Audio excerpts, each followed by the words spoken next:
Hey Rex, how's it going? I think I put a Rex command in. Hey, I did. Look at that. I still haven't added it to the list at the bottom, but it's in there. So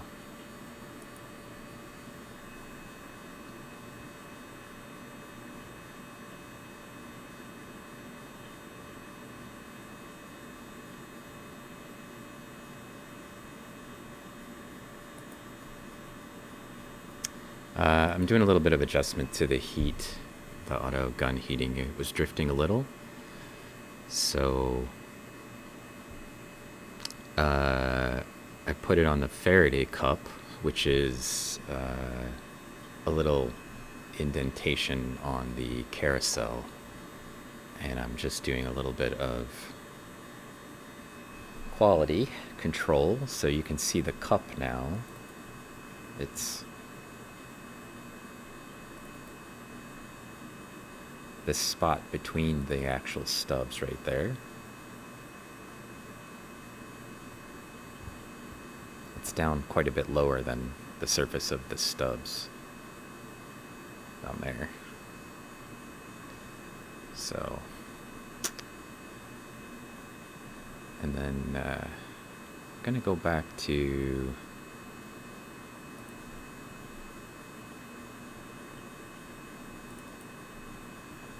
where I was on the slide. I think I was on sample 4, and I had rotated it around the other way. So, just playing with settings.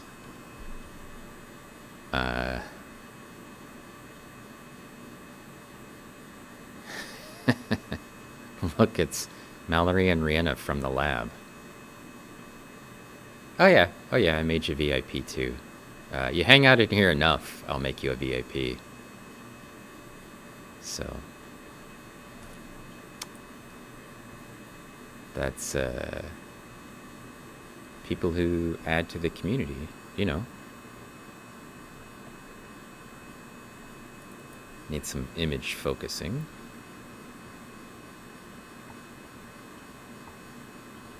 There we go. Now at the right height.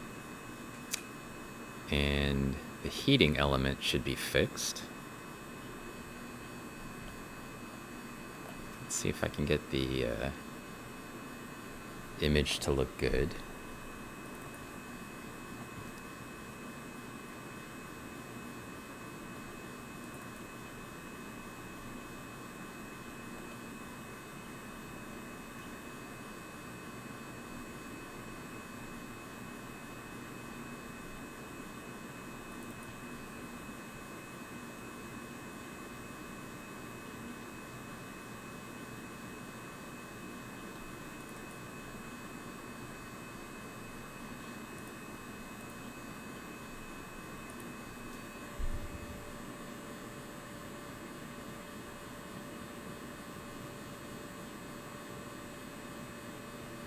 I'm just 12 followers from 2,000 now, which is pretty cool. Less than a year ago, I had, like 20 followers, and Rihanna was like, "That's so many." And yet, here I am with almost 2,000. Still haven't figured out how to make the emote thing work right. One that goes across the screen, obviously. It just does whatever it wants.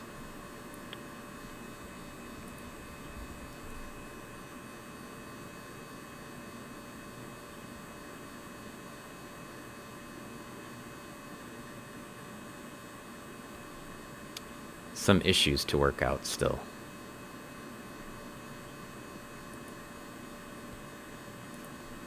You can't see it, but there's a the auto gun centering was trying to work and failed.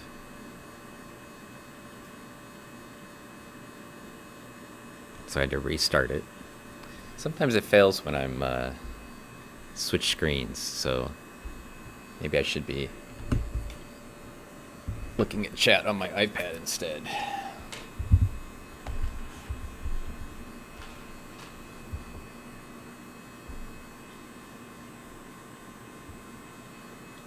Oh, my battery's almost dead.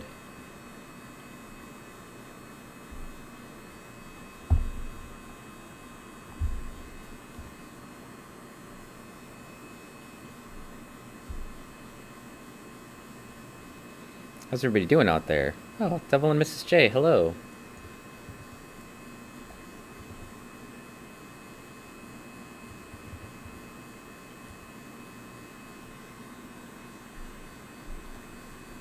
Give you a little shout out. My custom streamer shout outs. Still waiting on the auto gun centering.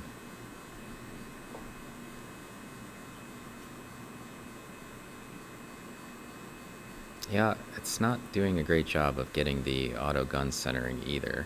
So I'm going to go back to the Faraday cup and try it there. Laura, hello. You're missing out on SEM time. How's your conference going?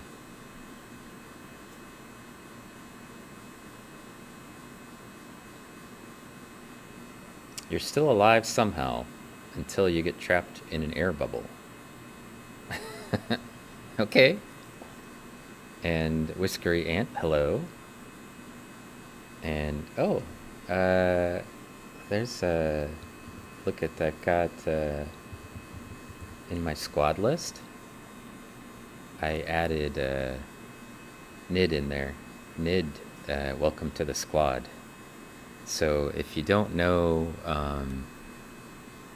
if you haven't been following Nid, you should probably give them a follow. They've been doing some streaming from their light microscope. They also have access to an SEM, which we will eventually maybe see here. I need to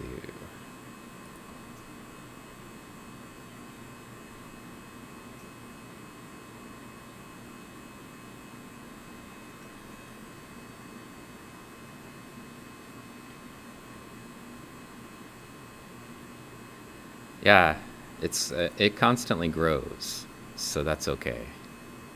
I'm on board with it. Getting bigger all the time. I'm a big fan of our microscope streaming.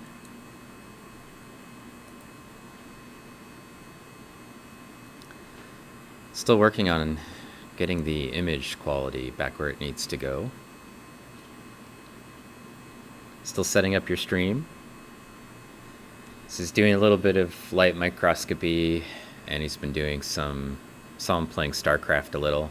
I fixed it. Play with enough buttons, I can make it work. Okay. We're on 4. I need to fix the rotation. It's gonna spin around real quick. The science Borg, yeah. Just keeps getting bigger. That's a positive. We've got a nice supportive community, and I feel like we've helped grow the microscope community on Twitch, I hope, and we'd like to keep supporting new streamers picking up the microscope work. So you should give Nid a follow.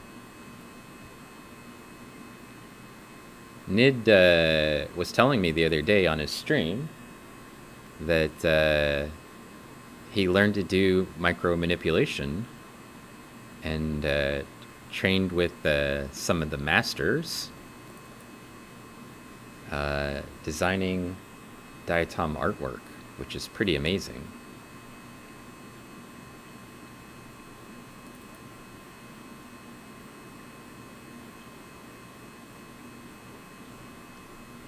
Let's see.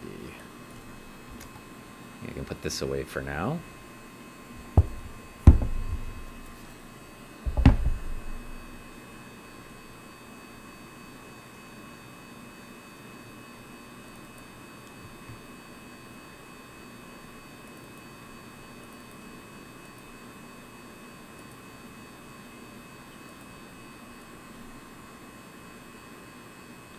think I've managed to get rid of the drift, and now the image quality is just the only thing left to fix.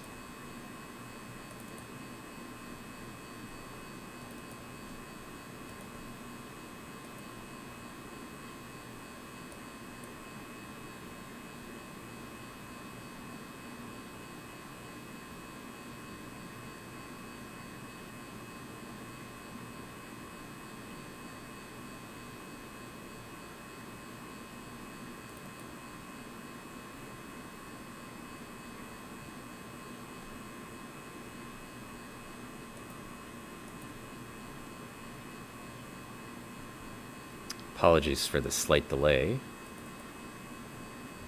Sometimes the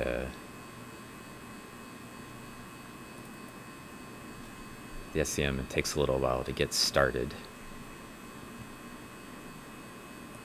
the way I want. And then I feel like once we get it, we get it. So it's worth spending a bit of time getting some stuff set up correctly. You'll be doing some more arrangements in the summer. That's good. You got to learn to do it in such a way that you don't mangle your back, right? Okay. So today I'm looking through some samples we've been looking at from Grove Lake, and I'm going to see if I can find this little weird diatoms we've been looking for. I've seen a lot of this guy. This is the cyclotelloid that we've been finding regularly, and so I don't really need any images of that. But it's another little diatom that it would be nice to have an internal view of.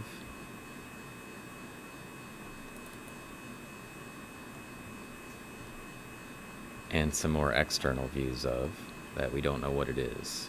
So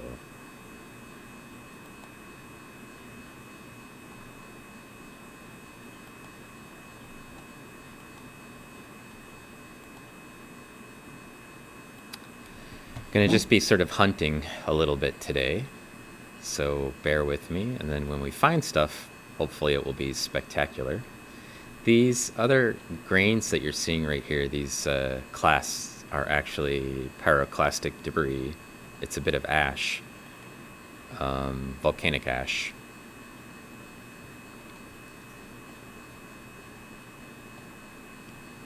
This is still our little cyclotella.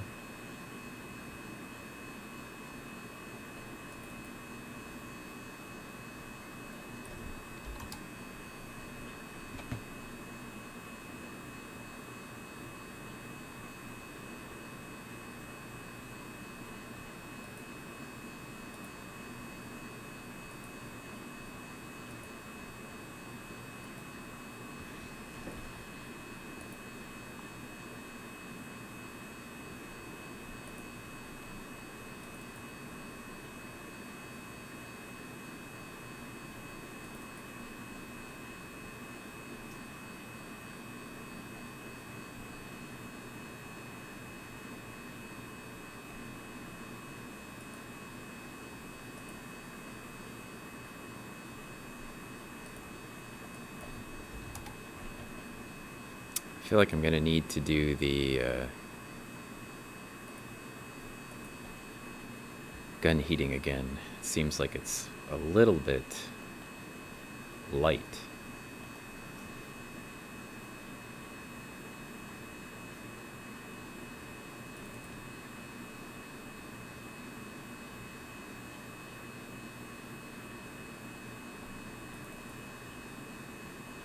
Saw these pretty cool Alicocera with the really intricate pores several times recently as well.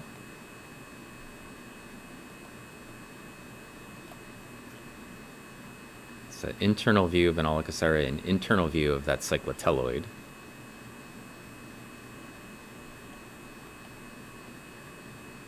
It's another internal view of a cyclotelloid.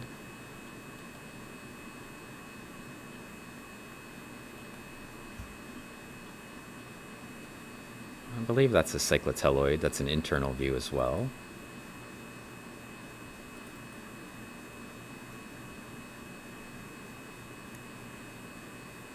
Pretty common in these samples to find those.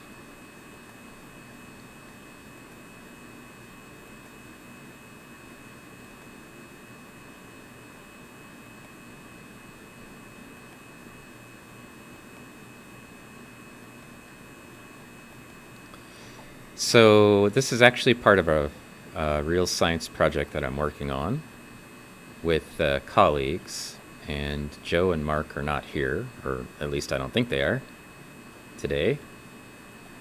But we're actually trying to document all of the diatom species that we find in these samples in SEM, and then it's likely we will describe potentially several new species from here. So we've seen at least a couple of things on here that I think are probably new over the last 2 weeks or so. We've been looking at these samples.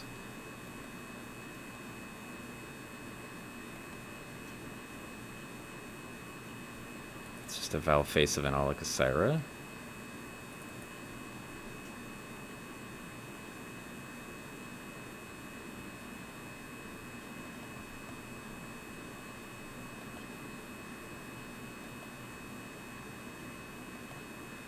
So I've been mostly picking out the really large things and sort of focusing on them. And this is sort of a stream looking for the small things for the most part, or the smaller things, kind of honing in on some of them and making sure we have images of all of them.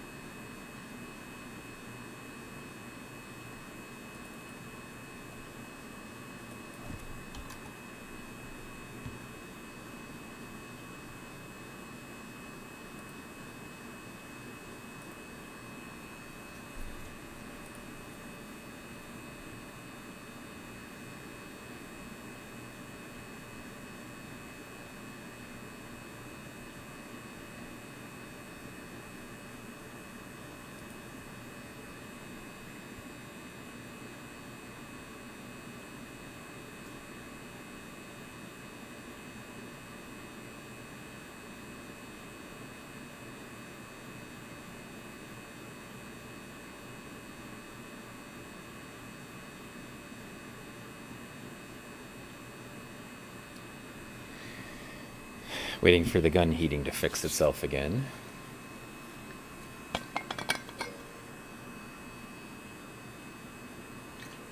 I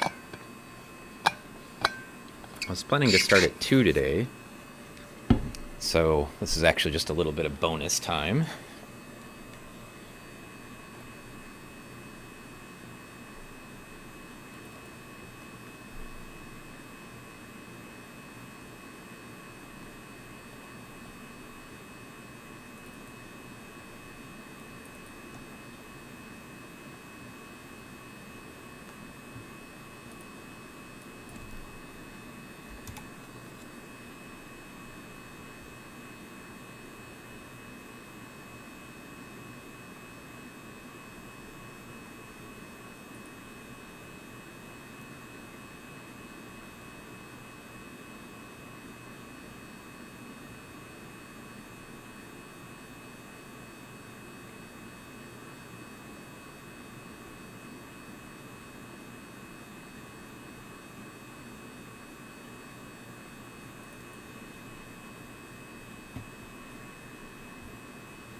Looks like it's at least sharply stigmated now.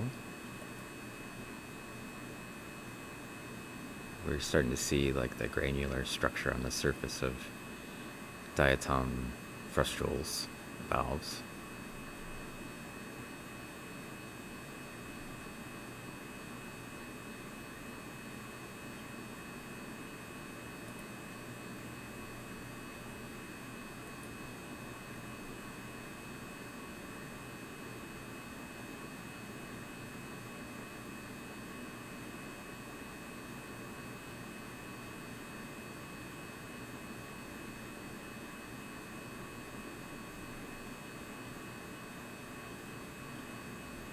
Looking good. Worth collecting, I think.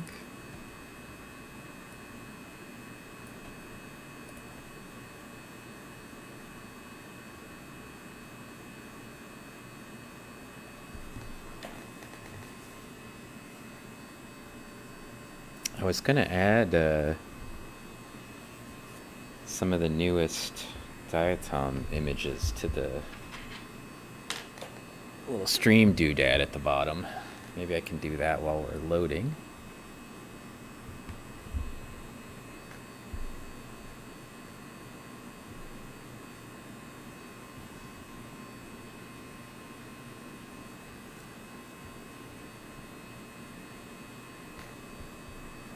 It's been a while since I updated that.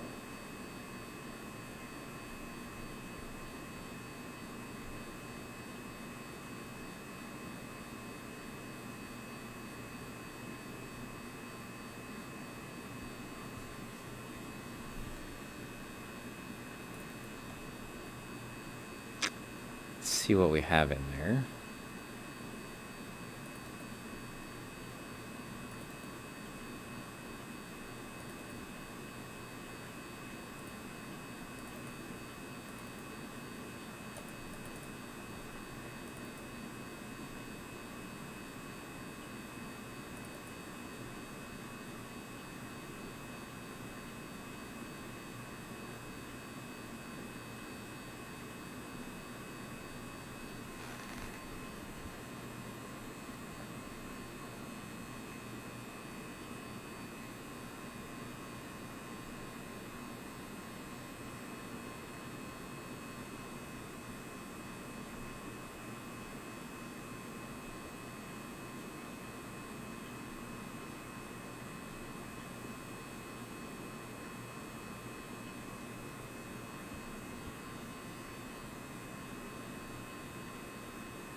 It's a Star Syra.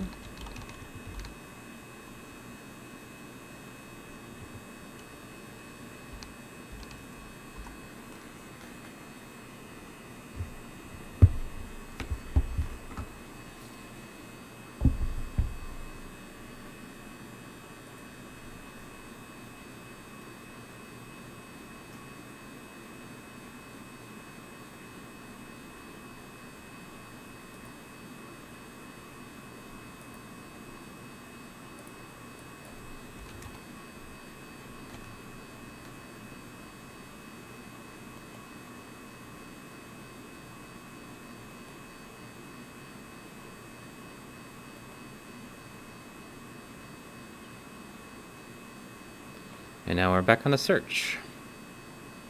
So that's an Aulacosira, this thing that looks like a lifesaver. Just an internal view of the ring least and into the column. The rest of the stuff all ash. There's a little diatom hiding under there. It's not sure what that belongs to, but we've been labeling it as Rossithidium. It's a fragment of a diatom.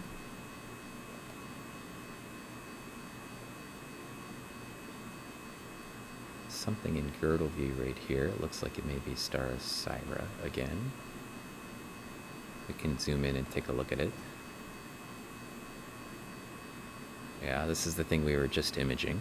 Now it's on its side. You can actually see the whole frustule for the diatom. And here's one valve, and there's the other valve.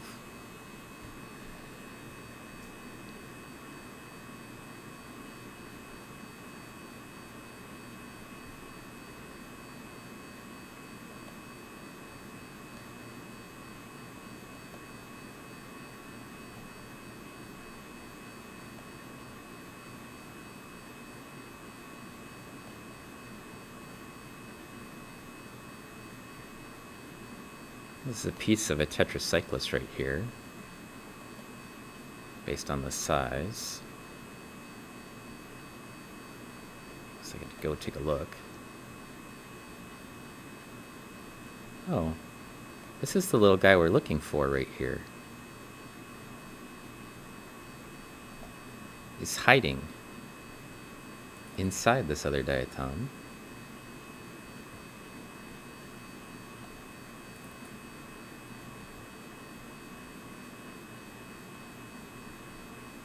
That's what I'm looking for. It looks just like that.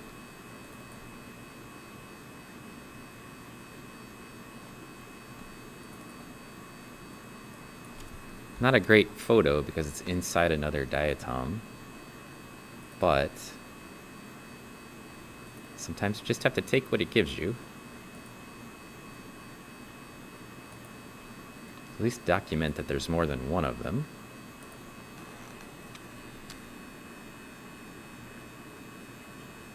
Oh, we're not hunting the Gompho monster yet. So, the diatoms that look like wrapped up gauze or Czech cereal pieces are pretty cool, yeah. Hey, Pacific Plankton. It's well into the afternoon here, of course. On a sample she's going to send me, we are going to do some more hunting for the Gompho monster. Right now we're looking for a different monster, a tiny, tiny one. She sent me those samples yesterday, I think. So they probably won't be here for another couple days. And then she told me I wasn't allowed to look at them until she could watch the stream. So she's on her way to Yellowstone National Park, I believe. So she won't have access to the internet for a couple of weeks. But I'll probably look at them in the light microscope before now and then.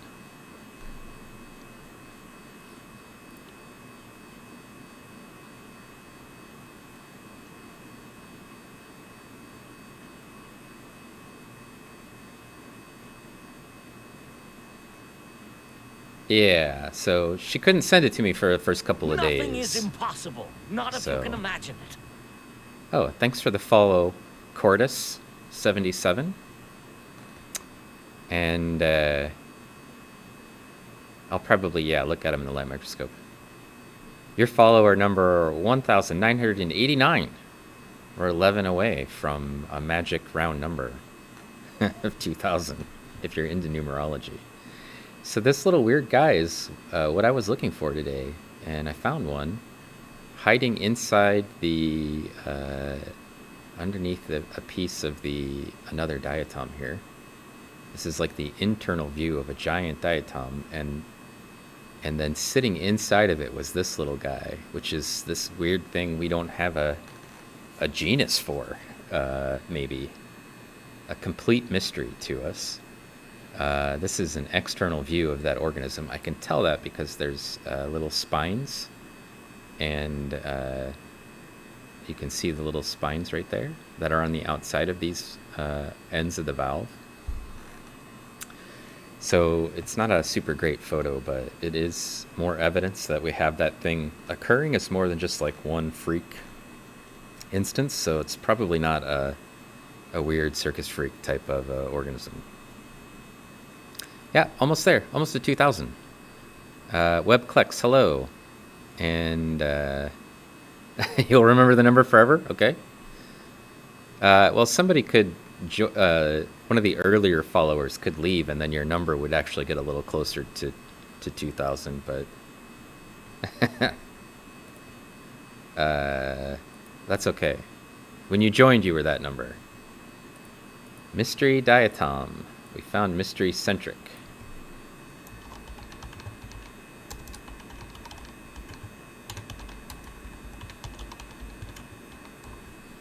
calling it Tiny Mystery Centric.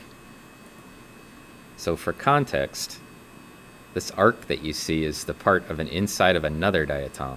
And that little tiny thing we were looking at in there was the diatom that we're looking for today. So this just caught it by accident, seemed to notice it in there when we went in to look at it. But it gives you a sense of the scale of the thing we're looking for. It's very small. So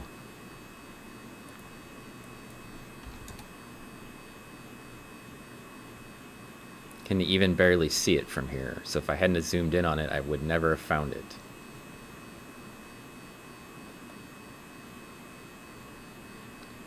There's one that looks like Chex Mix for you. Pragmatic, over there in the corner. This is something different. Nope, same Starosira that we were looking at, probably. Just a different view of it. But I can stop and take a photo because this is a nice view. It shows you all the sides and it doesn't have a lot of junk on it.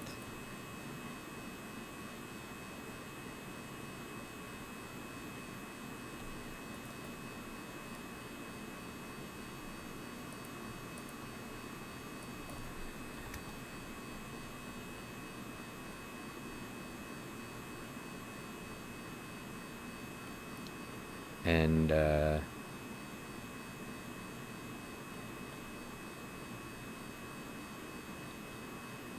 it appears I have no guests with me today. Just rolling on my own. You know, sometimes I do that.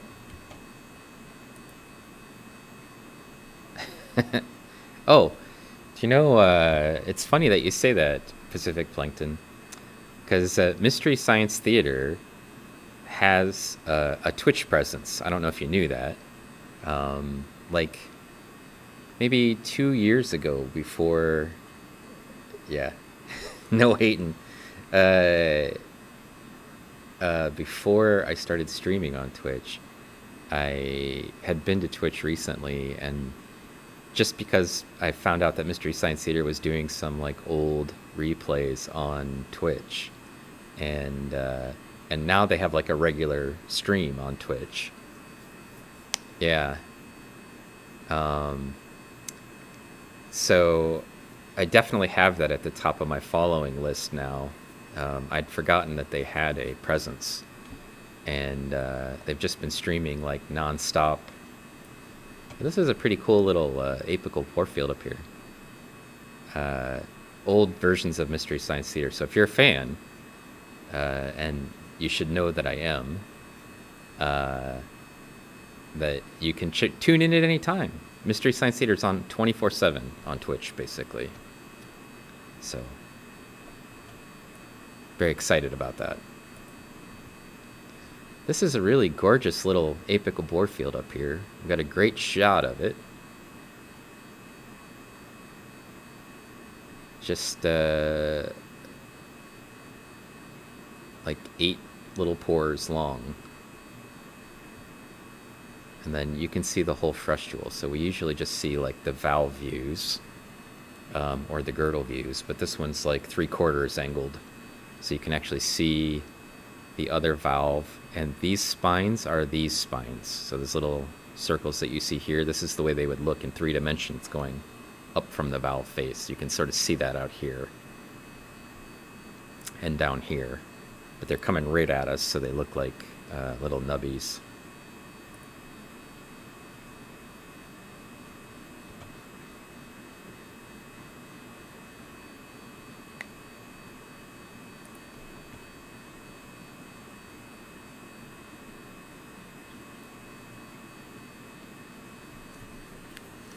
And apparently today's stream is brought to you by the band Built to Spill, who I would unabashedly advertise for. One of my favorite bands.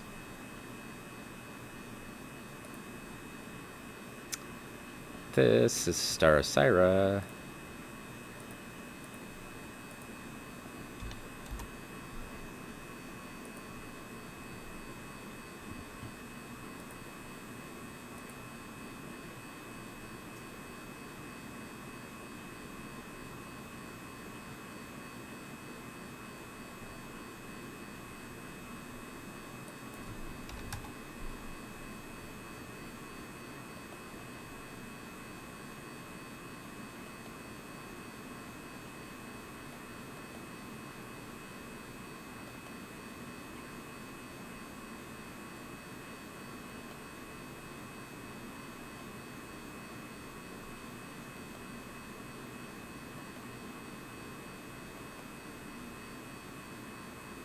And we're back on the hunt. Let's see if we can find some of those valves that I'm looking for, our mystery diatom. This is Alicosira. This is also Alicosira, not a mystery. It's a piece of an Alicosira, also not a mystery.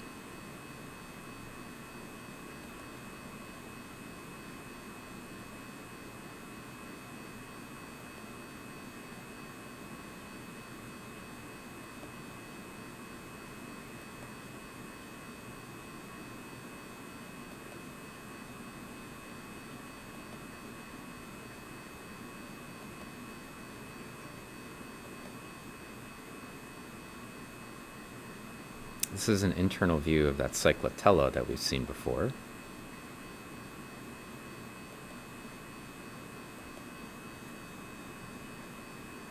That is a very small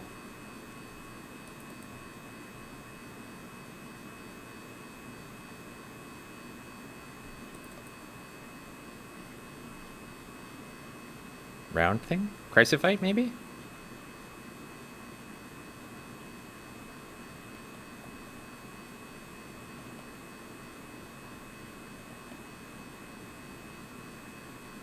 Cyclotella. We've seen a bunch of those. And Alicosira, we've seen a bunch of those already. So we're going to avoid the ones we've seen a bunch of. Look for new things. These ridges that you see are actually the milled aluminum metal that the samples are mounted onto.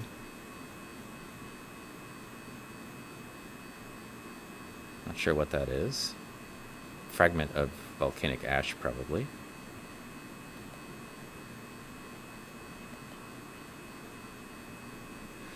Saw a bunch of these before too, and I didn't know what they were, and I still don't know what they are. Sort of cauliflower-shaped things. Originally, I thought maybe they were chrysophytes, but I still haven't found an opening on any of them, so skeptical about that.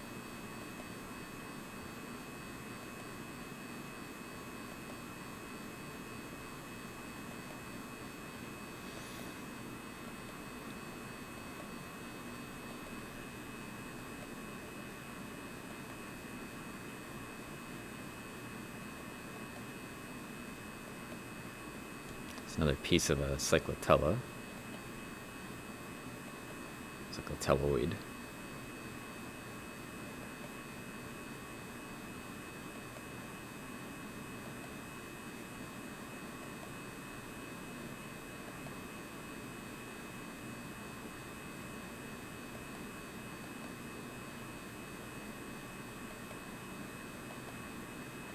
The problem with looking at stuff for such small stuff is that we have to spend a lot more time sort of scrolling through the sample.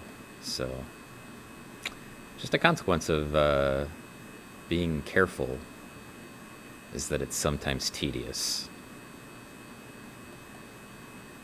But glad to have everybody with me while I'm suffering through this tedium. And hopefully it pays off. We find something new and exciting. Or old and exciting, as the case may be. It's that cyclotella again. This is not particularly different than any other ones, except for it's nice and clean. And when I see nice clean diatoms, I like to stop and take their picture.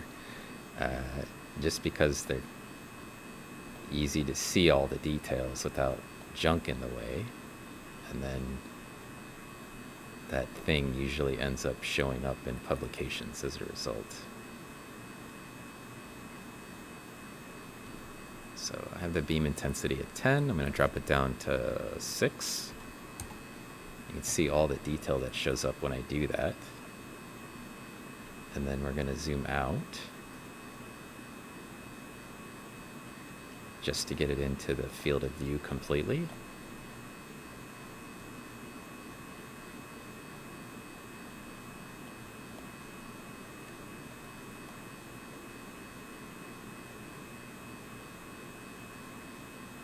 Just perfect.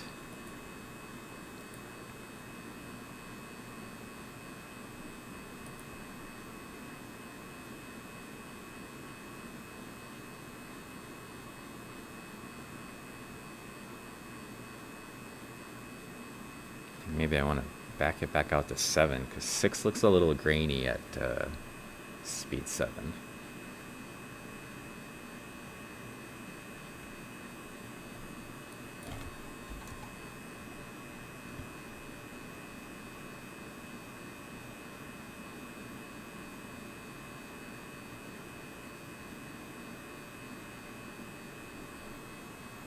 This one's pretty small.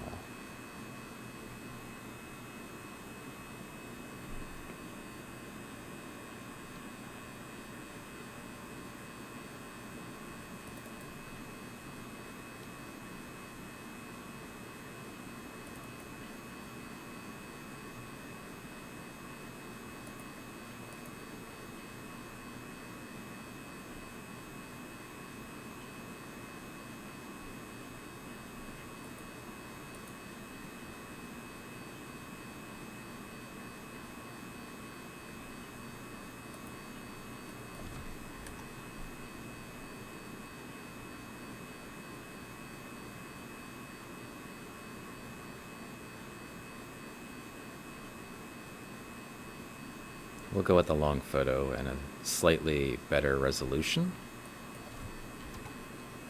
Just trying to pick which one I want.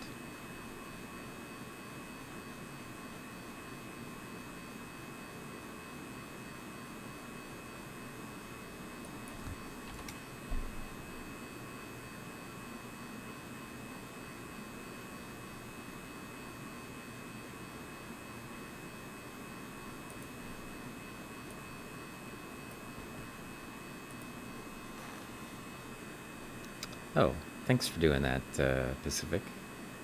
Well, pull up a chair. Yeah, we got a new follower. Your follower 1990. Uroboro.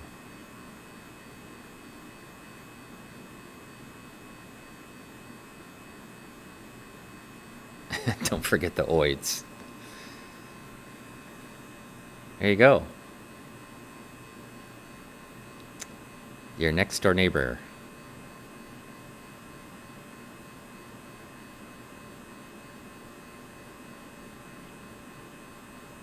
As we creep into 2000.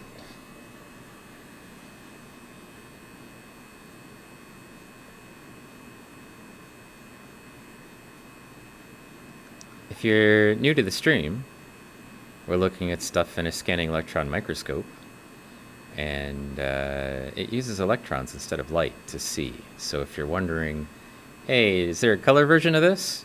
No. They don't make color versions because without light, there is no color. And our tool is smaller in wavelength than visible light. So we're not going to have color ever. But I do add color to the photos that you see in the little image below me. That's done in Lightroom or Photoshop or something afterwards, just to make them kind of a little bit more colorful and to highlight different aspects of them. No color ever. Yeah, except for when I use the light microscope. Then we have color. And when I stream from my camera, take pictures of birds and stuff, then we have color. But from the SEM, no. And if you're wondering, hey, why doesn't he speed up the download process? We're not downloading. It's drawing the image using pixel by pixel brightness for each electron's sort of cluster that comes back out of that pixel. So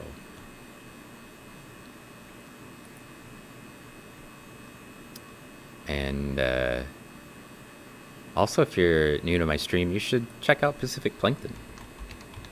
There you go. She's a primary moderator here. And she's a streamer.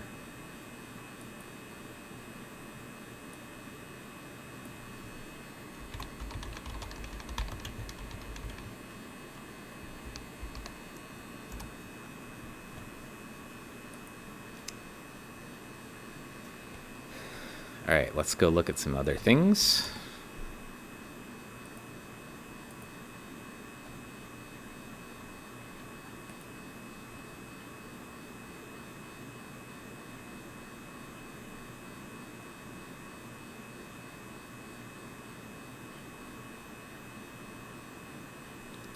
Keep a lookout for our little tiny 2-micron diatom. It will be very small, somewhere between 2 and 5 microns. So like one of these little ticks on here, roughly.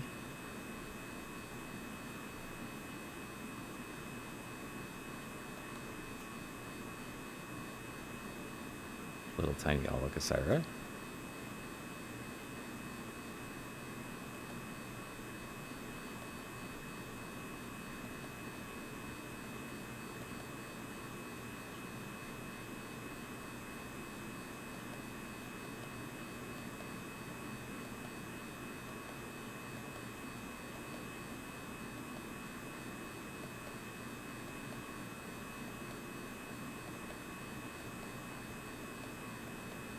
Getting close to the edge on the top.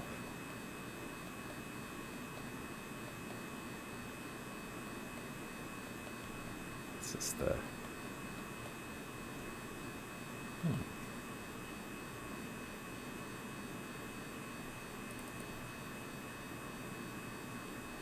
Some sort of Stephanodiscus.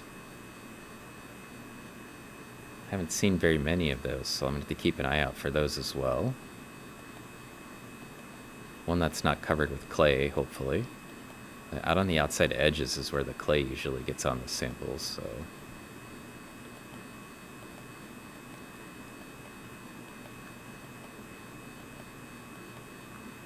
Got a little dirtier. Well, pull up a chair.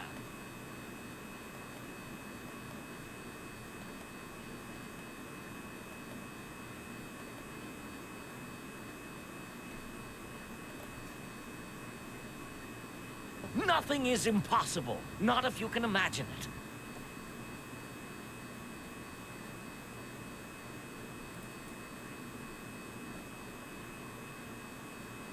It's a diatom, I'm not sure what it was, though. His face got smushed in.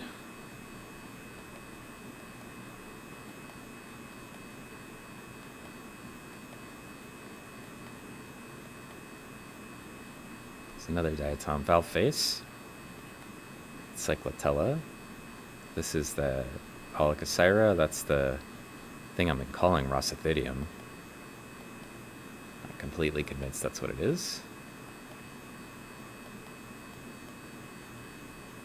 Starcyra.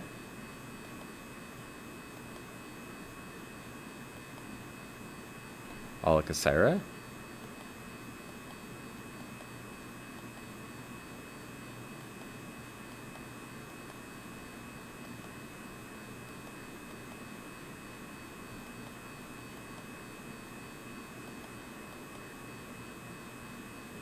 There we go. That's this Stephanodiscus I said I hadn't seen much of.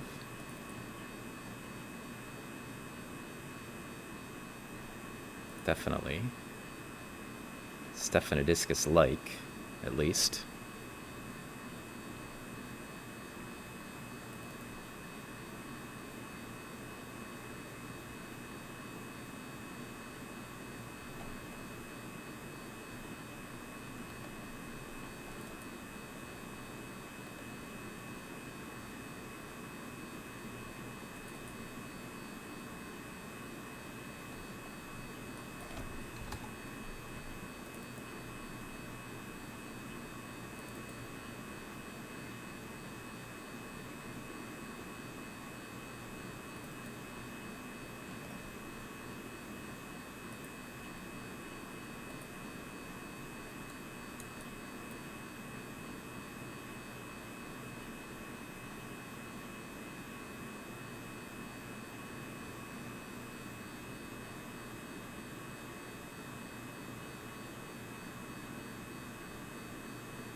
going to take this moment to fix my stigmation a little bit.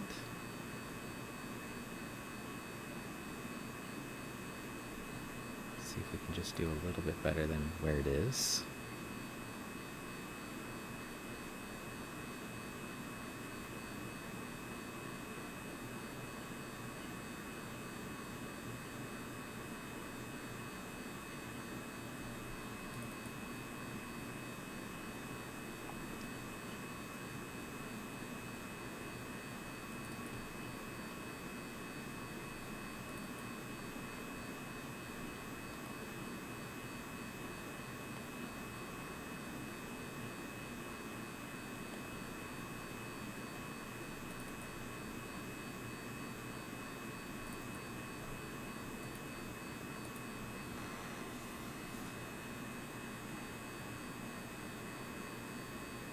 Well, it's a nice clean image anyway.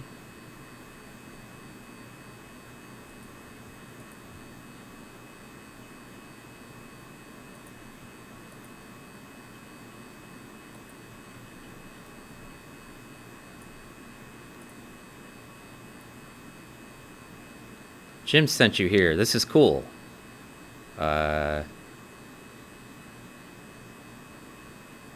What's a diatom? Oh, a diatom is a type of algae. They're microscopic, and they've got a skeleton that's made out of silica, John. And we're looking at ones in here that are 6 million years old. So we're looking at really fossil ones, but they're diatoms that are around today. Look, it's Laura. Hey, Laura. Hi. How's it going? It's good. You gonna come hang out in the SEM with us? You're spying on me? Well, now I am. You're gonna creep around in the background, or you're gonna come in the foreground? I should probably take my headphones off if you're gonna be in here, though. It would be rude for me to just ignore you completely. Be like, what's going on? It's good. How's your conference thing? Hi, it's so good. Is it? It's very nice, yes. What are you learning about? It's about like paleoecology, so they have palynologists and fire people, but they also, it's about how to integrate that with human societies. So they also have historians, and they have anthropologists, archaeologists, and yeah, it's about like the multidisciplinarity of the field, basically, and how to make it inclusive, I guess, or like how to link it to human society, like evolution and land use and human impact. Is it over for today? For today, yes. Oh, okay. Do they have a diatomist? No, not even one. You should just chime in.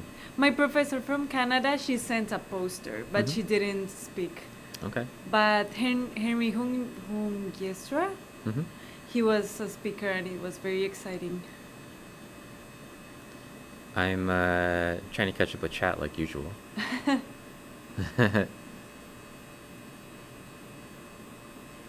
You need more follows to catch up to me? You should go check out Pacific Plankton if you don't. If you're here, you'd probably like it. Those fragments visible on the surface, they are created when objects are prepared for SEM? No? Or maybe. They're probably actually just...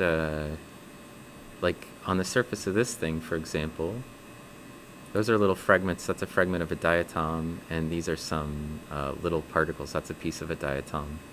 So the diatoms are prepped by extraction, and then we did some fancy stuff on these ones. We chemically floated them in heavy liquids, but then when we put them on the stub, they're in a water solution when we start, and we just kind of shake it up and then dump them on, well, not exactly dump it on, but let it evaporate on the surface of these little stubs that you see below us inside the SEM chamber. And the heavy ones settle first because of Stokes' law. They're not heavy, but they have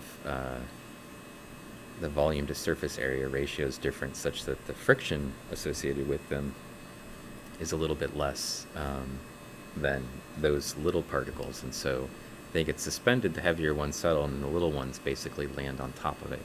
So if you just took a bunch of sediment in a jar and shook it and then waited, you'd see the sand go out first and then the silts and clays. The same thing sort of happens with the diatoms. The bigger particles will fall out and then the smaller particles and the smaller particles. So if you have a bunch of clay in your sample, it'll end up on top of the diatoms to sort of blanket over them. And we usually do some things to get rid of the clay to avoid that. So this one is a staphylococcus. Have you found the one you're looking for? I found a little tiny one inside another valve Oh my god. earlier. And it's the same as the one that we found the other day. It's Very nice. very weird, unknown diatom. And this is a very weird little staphylococcus. And we haven't seen very many staphylococcus Nice. diatoms, so... yeah, it's surprising how many of these are actually pretty good. Hexaflexagon says, I like your channel trailer. Hey, Hexaflexagon, do you make flexagons? Because I should point out, we had diatom flexagons made. My wife made some. What's a flexagon? It's like a little piece of paper that you can flip. And then you flip it and Yeah, flip yeah. it, and each And it face changes- makes the face. yeah, Yeah. yeah. So we did one with diatoms, Ooh. and she designed it. Then we cut them out, and we're using them for That one's a chrysophyte? I don't know what that is actually. I think it's just a piece of something. Yeah, that's just a piece of something. This is a Starosira that we saw before. And the problem with looking for these little tiny things is that you have to, You have to be scan through close, everything. yeah. So it takes forever to get through a sample. But and then a lot of what I see is just debris, of course. I should see, we have those designs somewhere. We were using them for outreach for little kids when they came in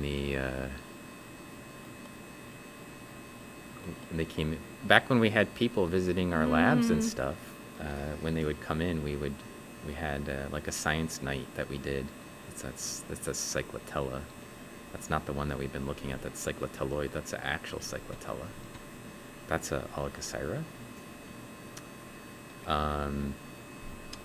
And I suppose maybe next year we'll have it again. We have these really cool events called Science Night at the museum or something where the public can come People into our come. labs. That's very nice. Yeah, and we do we have little coloring pages for kids, and we did flexagons one year, and sometimes we do shrinky dinks.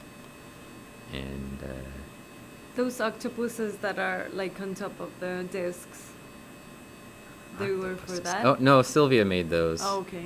Out So of toilet unrelated. roll. She made those out of toilet roll. Yeah, yeah. Yeah, the cardboard in the toilet roll. She painted them, and then she wanted to show them to the people in the lab. I wasn't sure if they were octopuses or like Alacosiris or something. But I Well, assumed octopuses. I think they're supposed to be octopuses, but we could just claim that they're Alacosiris. They could be. Nobody could tell us they aren't. Uh-huh. And see this thing? I'm not sure what this is. It's very flat. It could be the inside view of that thing. That weird guy. So that's a Mantophotoportula, and that one, and that one, and that one, And that one also. and this there. one, That one. and I don't see a Rimiportula, No, I don't either. and that's not supposed to happen. Everything's supposed to have a Rimiportula that's eccentric. It's not supposed to have no Rimiportulas. And I suppose it could be under this bit of junk somewhere, but it would have to be on the valve face or on a costi. And this is the only one that's the only covered. one that's covered. It would have to be on just that one, otherwise it's not here, right? It's very bizarre. It seems like just the sort of thing that doesn't match anything, that would fit perfectly in our unknown genus thing. And it doesn't look like, I mean, it has alveolar chambers. It's got most of the other characteristics you'd expect. Except this very small detail. Something that's supposed to be on everything, though? Yeah. It's very bizarre. So I will... Take a nice picture of it. I feel like I can get that focus just a little sharper.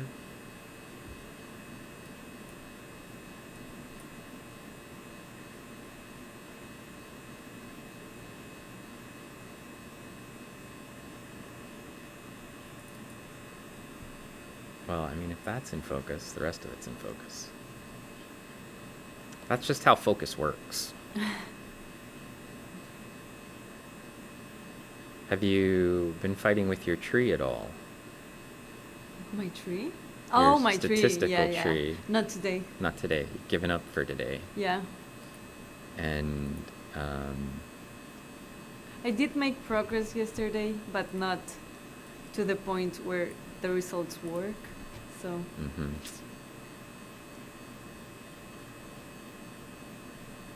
maybe the R gods will let me have something by Friday, but I don't know. 2,000. We're only 8 away. We're only 8 away from 2,000 viewers. Ooh.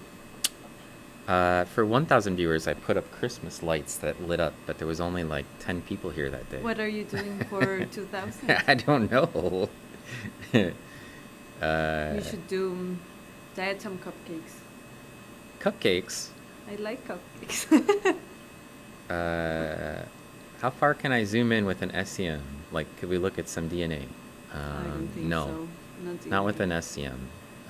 But to answer your question, we're currently at 42,000 times magnification, and I could zoom in on just like the Rimoportula or the Mantophotoportula on this organism, and we would probably be at around 120,000 times. And I have taken pictures at like 180,000 times before, so pretty close.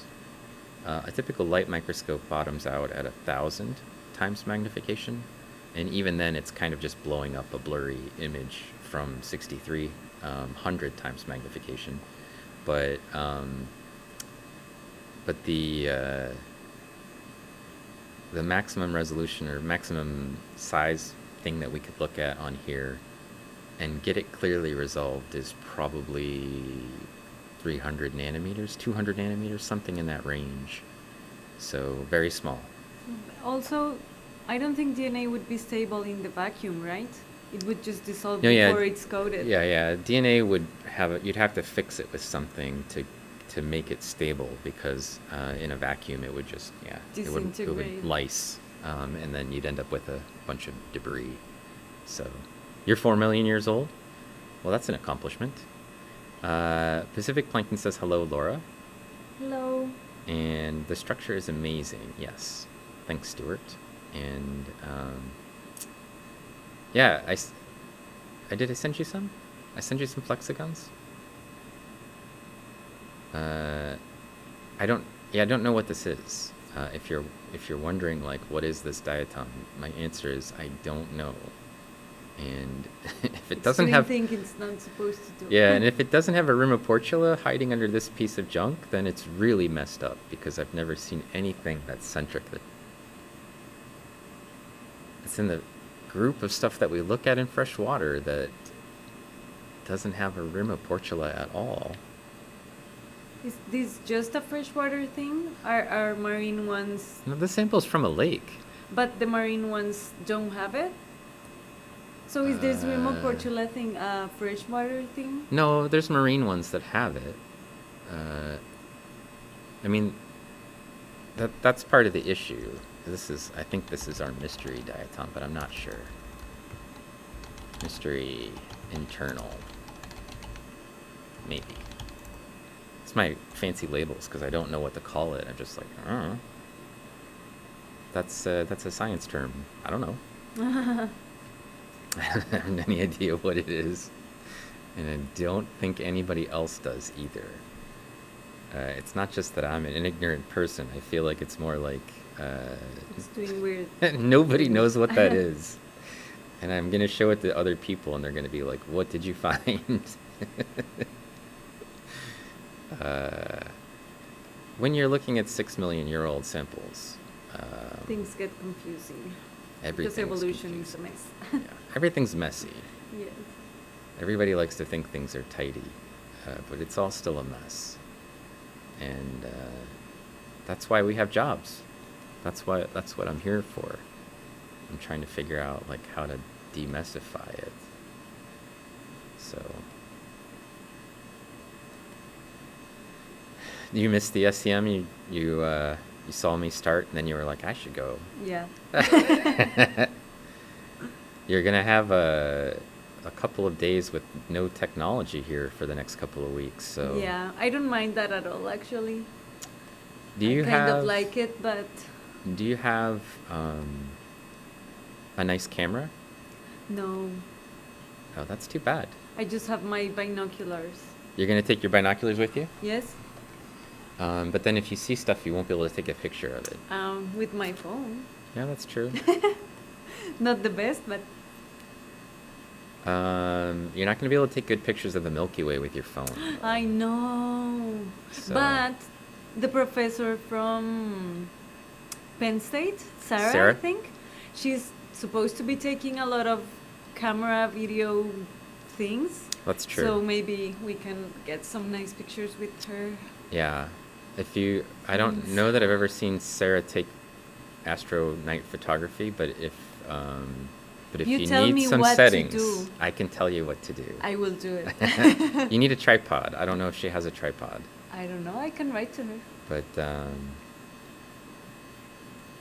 that's true. We can ask Dr. Maglo to bring one or something. Yeah. I mean, He's bringing all the gear. So. it'll be in their car probably. I Yeah. don't know. She probably will have a tripod, but I don't know if you might not need one for, if you're just hiking around taking pictures of landscape. Yeah, I'm not sure what the plan is with the picture taking, but Unless she's going to do some sort of sunset photos, you probably don't need a tripod.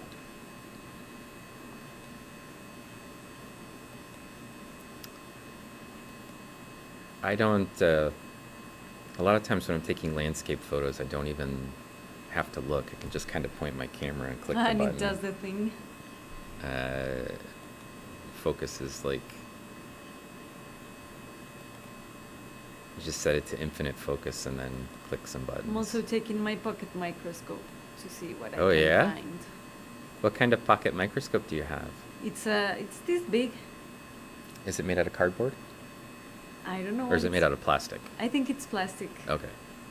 It's a Carson. I think the brand is Carson. I think I have some of those in my office. They're like green? No, Oh.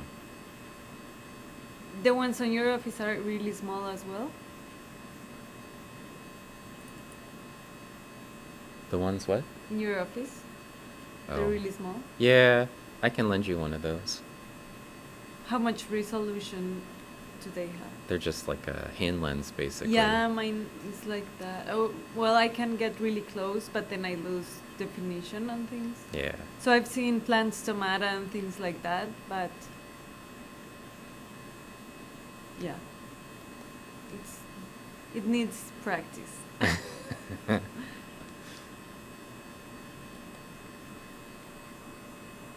So I had intended to put some random things in today, like cat whiskers that Mrs. J sent me. And what happened? Well, I'm waiting for Sylvia to collect me a centipede for Commander She hasn't? Shafard. No. She said, "Oh, we have a bunch of centipedes in the backyard." And I said, "Okay, go get me one." And then here we are. Still no centipedes. Still no. So, and I've reminded her 4 different times. So I don't think she's up to some centipede hunting. I think she would like to do it. I think she just, it was raining today, so I could have tried to get her to go out this morning and do it, but I might try to use my pocket microscope has UV light. UV light? Yes, and That's a serious pocket microscope. I don't know. It has UV light, and scorpions are shiny yeah, on yeah, UV yeah, light. So I yeah. might try to do some scorpion hunting. Oh. Just make sure to keep them out of your boots. I'm not intending on touching any of these. Just finding them and maybe taking a picture of them shining. They like to crawl into your boots at I don't night. think I want to leave my boots outside. Okay. That's scary. Just let you know.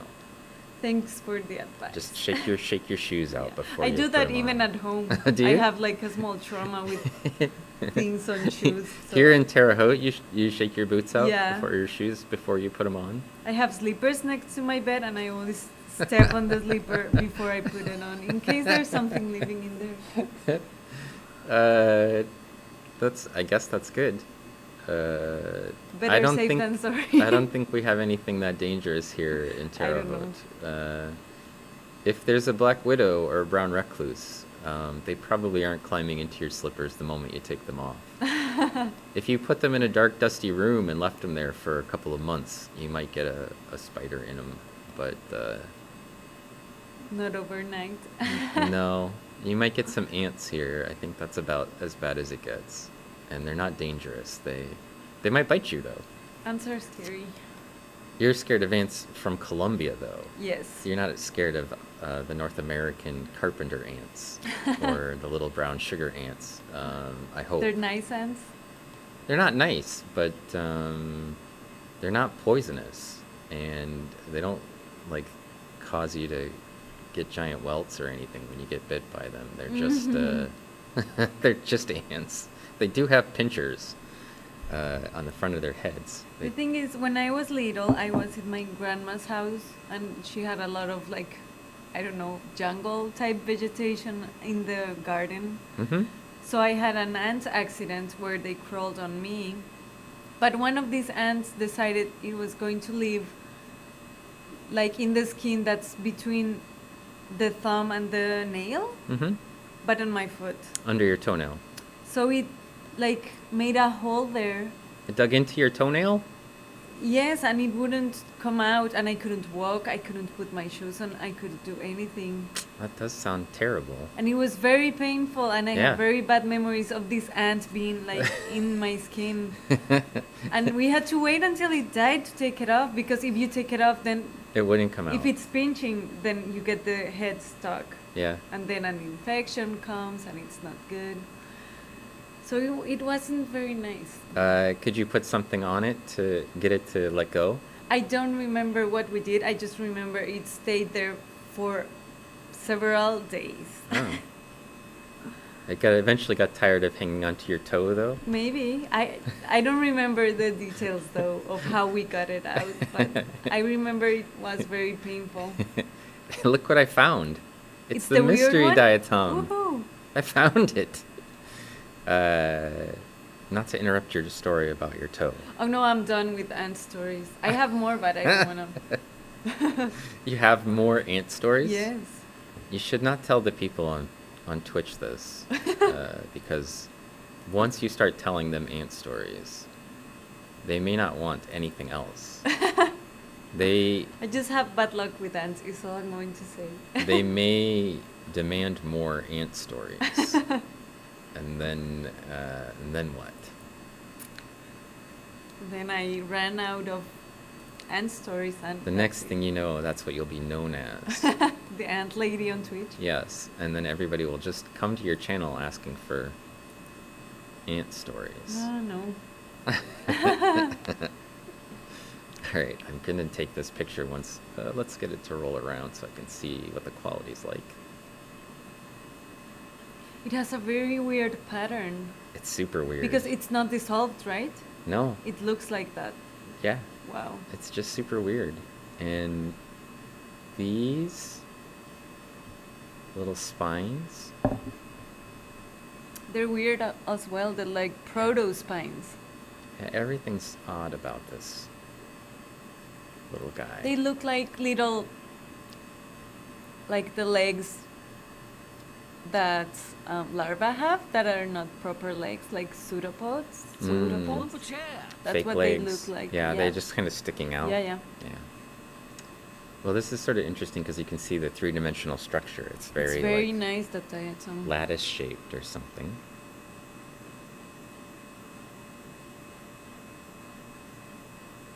And this is Manta photoportula right there. Good that news, we're looking at. everyone. That's very nice.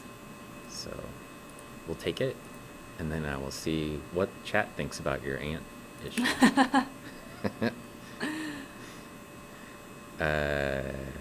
Oh, we got raided when I wasn't looking. Oops. That's what happens when I took my headphones off, but I didn't unplug this thing.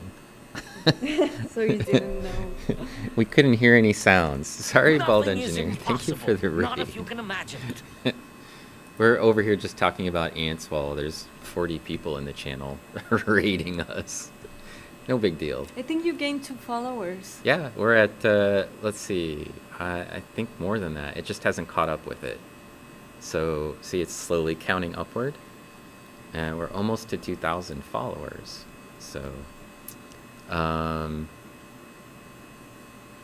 think You're there's about some to have- ant conversation going on. yeah, you started it. I'm about to have eggs Benedict on an English muffin. Ooh. I don't generally eat eggs. No? I mean, if they're baked into something. Really? But like a cooked egg? No. In my house, it's just like it's necessary, like sunny side up eggs, scrambled eggs. Yeah, so Bald Engineer came in with 40 people, so thank you for the raid. And I think he must have come in pretty near when, we started talking Yeah, about yeah. the ants and stuff, so they got a whole dose of ants.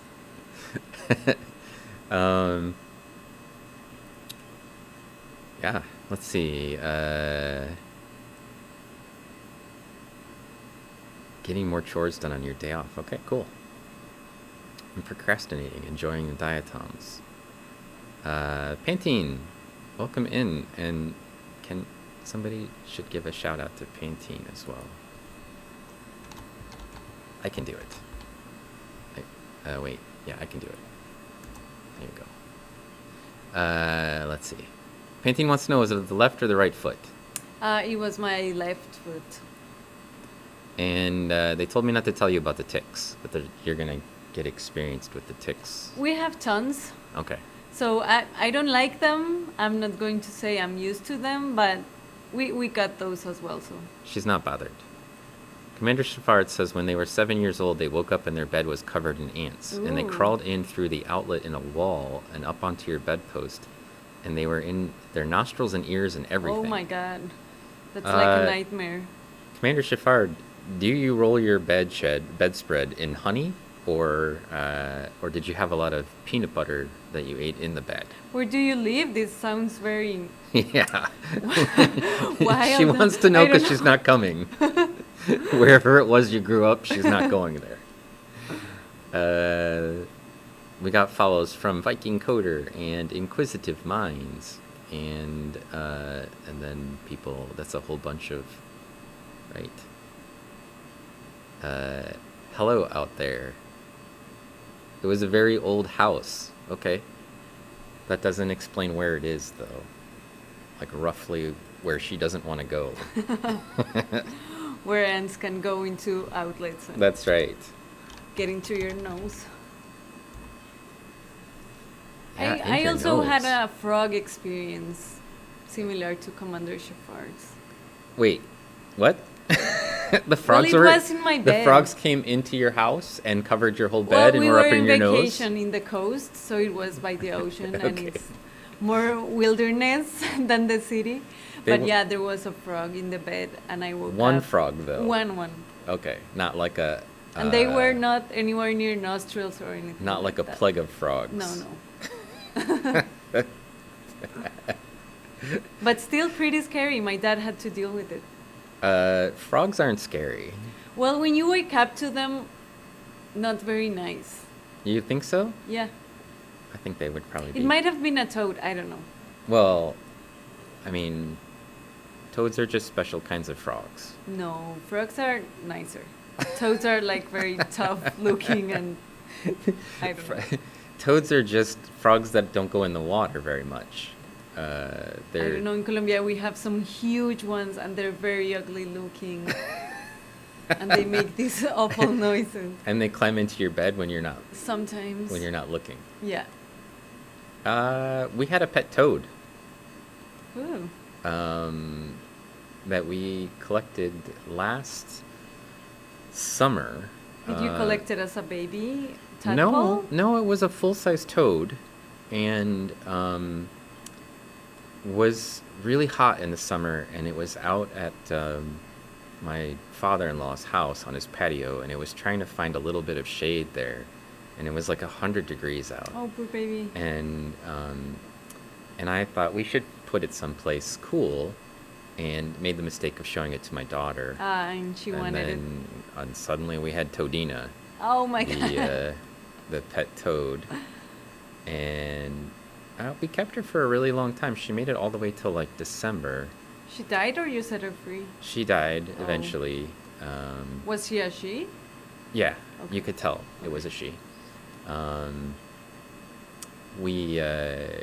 We figured out the sex basically because we wanted to accurately name it. We didn't want to misgender our toad. Yeah. And we had, you have to decide what you're going to name it, and then my daughter is very fixated on whether it's a boy or a girl, so Well, you know pull up a She chair. needed to know. to name it. So we sexed it to figure out which sex it was. We had to figure out which species it was, and then Figure from there out. we could figure out what sex it was, and then but we were feeding it like night crawlers and mealworms and stuff, and we like it gets kind of hard to keep that going into the dead of winter in Indiana. So we did still keep food for it, but it eventually stopped eating. Oh. And it was the middle of winter, so we couldn't really like just Do go let it anything go. for her, yeah. Because the ground's already frozen, and they have to, if they're going to make it through winter, They have to bury or okay. they have to dig into little holes in the ground. So, and it was really cold, and the ground's frozen, so we were like, we didn't know what else to do, so we just figured she wasn't going to make it any further. But we kept her around a lot longer than she probably would have made it if You we left her outside, left her out in the though. 100-degree summer. So, but That one's the Starosara or Starosara, yeah, I believe. So, Oh, nice. I think that's just that Cyclotella, but that's an interesting looking one. I don't think we've seen anything like this exactly. That's very weird. That's very nice. Very much like Phasanorbis, or a typical Lindavia, basically, with a central area and then radiating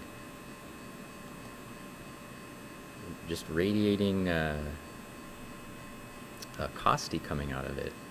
It's too bad it's highly dissolved. We need to find one like this, but not dissolved, because this thing is pretty interesting. It looks like Phasanorbis, which is the genus that I erected. And if that's true, It's that a would be shame pretty it's cool. covered by that piece of. Yeah, it's got thing. junk on it, and then It's the whole face of it's dissolved off of it. So,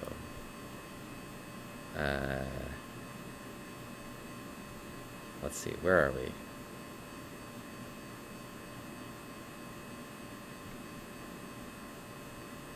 Who knows? I was a fat kid, so I probably ate food in bed. That same house used to have frogs in the basement.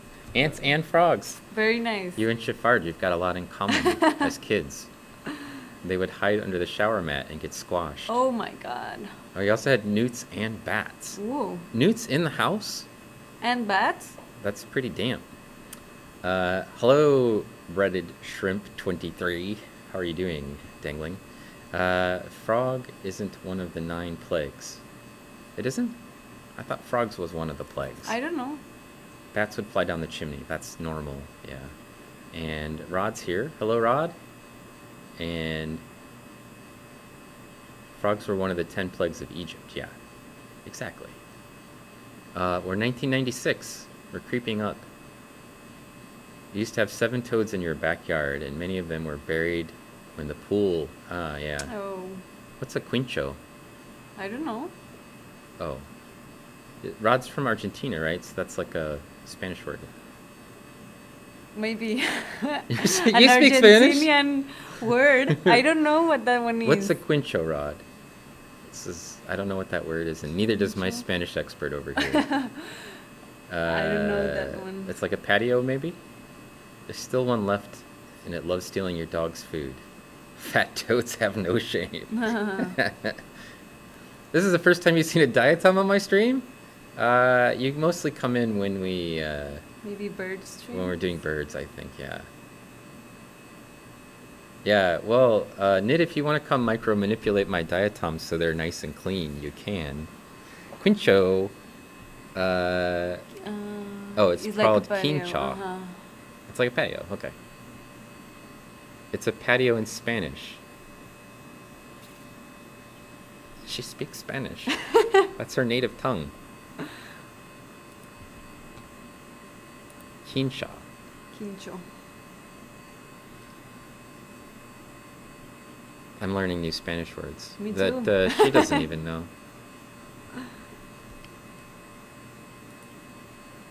A backyard patio. What's going on here? That one's the girdle band, the one you're pointing Those are the at? Manta photoportula. We're No, seeing. but Oh yeah, that's the girdle Mhm. band. I'm gonna say. so it has one on each custy.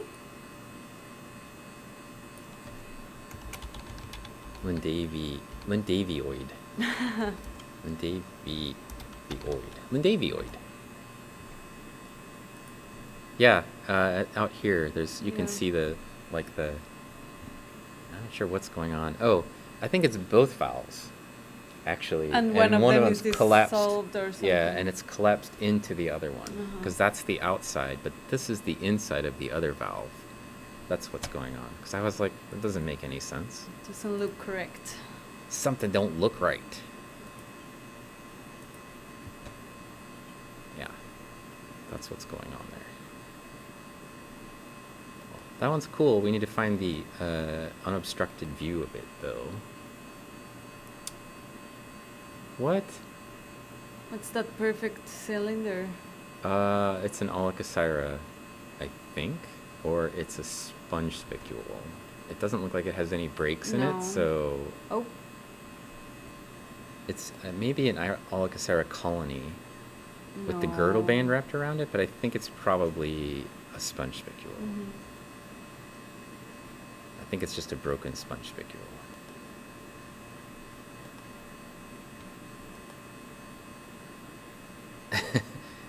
You've been following us for months, and this is the first time you've seen a diatom on the stream. I could change my name to Bird's Attack.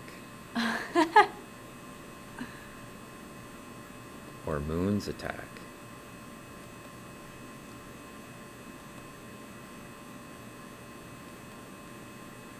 I mean, if I have to, I will. Or I guess I could just look at more diatoms. Next time I'm counting samples, I'm counting chrysophytes and also sponge spicules. I wish I had done that the first time. You mean on your project for your undergraduate Yeah. work? Yeah. I didn't know about them, so I just kind of ignored them. But Mm. now I think you could do stuff with them. You can. And I have a book on chrysophytes, so if you wanted to learn them and become our chrysophyte expert. I'm not sure I didn't have chrysophytes, I'm sure. But the sponge spicules would have been nice. And also phytoliths, because I had phytoliths and I just ignored them. Yeah. And I'm sure I could have done something with them. Yeah. I've seen some papers where they use it as like terrestrialization events, so extreme droughts where plants just grew over where Mhm. water is supposed to be. Mm-hmm. So for So- next time. Little internal piece of a epithemia. Mm-hmm. So I got an email from Mike. Oh, it's a little tiny cyclotelloid. Oh, I have a question for you. But first tell the Mike story. Oh, well, he was just asking me, don't know what that is. That is so small. That looks very This like looks like a like foram. something. I think it's just a blob. I don't believe it's real. It's not real. It's not there. It's there. I don't think it's a thing. And he asked me if there were any chrysophytes in the June Lake material, and I was like, definitely. Yeah, we've seen a lot of them. I don't know about a lot. We've seen many. To me, it's a lot because I'm used to not seeing them, and because Dr. Yost said that they were like high alpine environment or like high latitude. Mhm. And in Colombia, I haven't worked on either of those, and that's why it's so new to me. Yeah. So to me, that's a lot of chrysophytes. Well, I can show you some samples with a lot of chrysophytes if you'd like, where they definitely a lot? they outnumber the diatoms by a Okay, lot, wow. like 6-1. What makes it be like that? I don't know. Some environmental Usually it's the silica, maybe, or the cysts usually happen for chrysophytes when they're cold and they Mhm. overwinter, Oh, so it's seasonal. but not always, Uh-huh. because there are chrysophyte cysts that we found in like Lake Malawi, and that there's never any winter there. But maybe there's other extreme conditions. For Malawi, it's usually there's a warm, dry season where nothing happens, where there's no wind or anything, Maybe and the that's lake it. stratifies. And it might be that. That's the only really extreme condition. Like maybe nutrient depletion or Mhm. something Mhm. because there's no mixing. Yeah. And that's what happens is it becomes highly nutrient depleted, and that lake system then switches over to initially green algae and then Mhm. ultimately switches to cyanobacteria because it's so low nutrient basically that nothing can even get any nitrogen, and the The cyanobacteria ones can make their they own. make their own, yeah.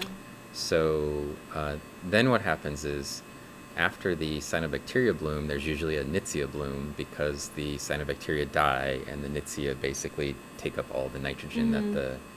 that the cyanobacteria were making.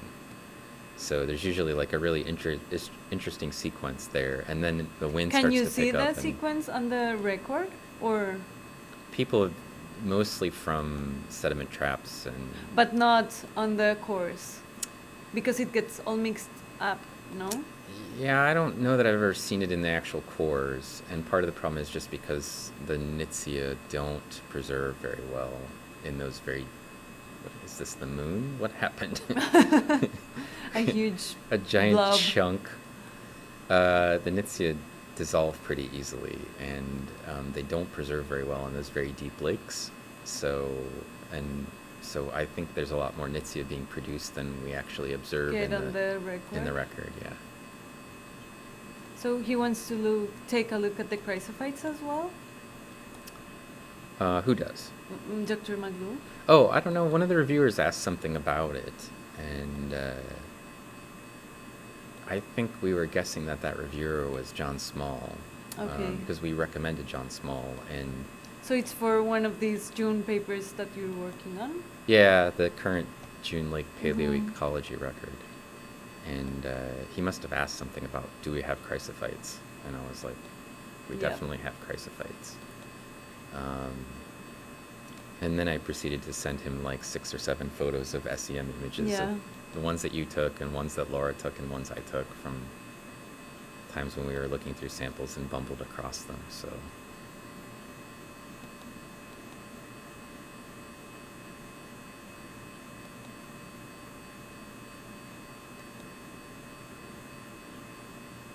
just a whole bunch of ash at this small scale. We have managed to find some little things, though. Yeah, they're here and there, but they It's- show up. They're rare, but Yeah. what is this? Just junk. Okay. We should go looking for water bears again.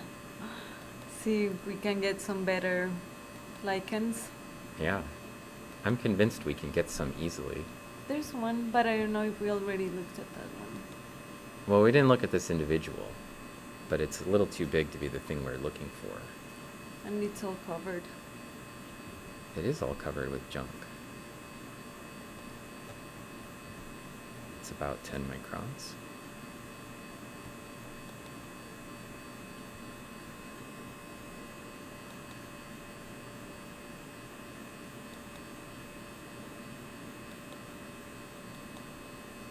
I'm trying to be careful and follow a grid. That's what I was trying to do last time, but it's It's hard. hard. Yeah. Yeah. It's easier on the light microscope. Yeah, Then because it only obviously- moves in two Uh-huh. directions. And then if you turn your image, then you get lost. Mhm. Well, I put it back to 0, so I just keep it at 0, and then we don't have any problems. So I think I'm doing an okay job of keeping it more or less in the row that we were in.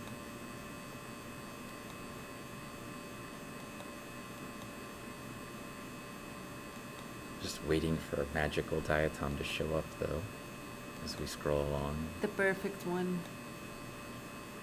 That's not covered or anything. Right.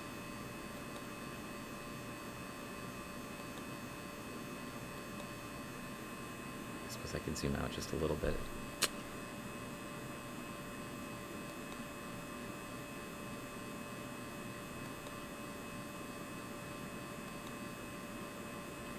That's always the game. And I made 7 stubs, and I still haven't even made it to the 5th stub yet. And I think you looked through a couple of them with me when we did stream last Yes. week. But, oh, this is the thing we saw before. I think it's the actual exact same Yeah, thing. I think something happened. We got a little off of our path. Because we also, I think we saw the piece of sponge spicule. You recognize that sponge spicule. Yeah. Ooh. Alakosira, or what is it? Yeah, that's an Alakosira. That's the internal view. That's the valve face, and that's the sister cell, the external view. And I am fascinated by those sort of double views where we can see the inside of one and the outside of the other. So I will probably take a picture, because also it looks like the pore coverings are visible.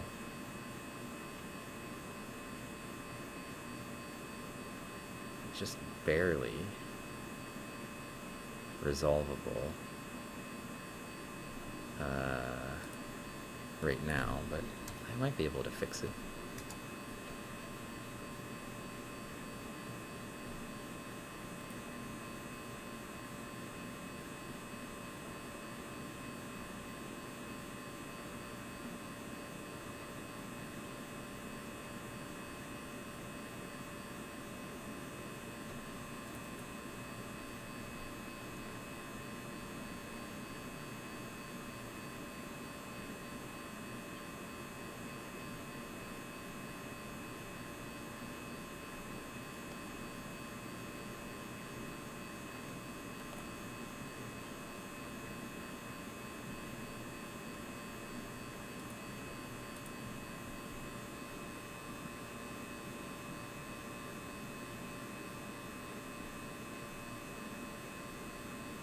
It's what we got. We'll just go with it. And also then I can come back to chat. I've been streaming for 1 hour and 40 minutes. A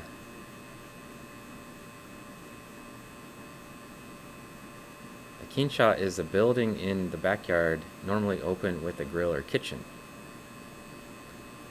Like a kiosk. Do you call it? Kiosk? Kiosk. Yeah. I'm back. I just installed a translation app on my channel, and now I can communicate with ET. All right, excellent. Birds Attack, yeah, it's like a Hitchcock movie. My first time seeing Diatoms on the stream, and I'm quite new to the stream. Well, Nyla, welcome in. Do you guys use LaTeX for writing papers? No, I don't. I just use Word. I tried, but I couldn't. I don't know. Didn't like figure it? out entirely. Yeah, it was very confusing. Is anyone getting audio static? Are you Maybe sure it's that's not a the- pump yeah. that you're hearing? The pump is constantly running in the background.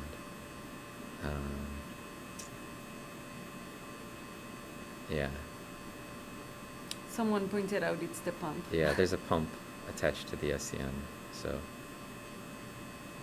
Oh, it was static on your end. Okay, no big deal.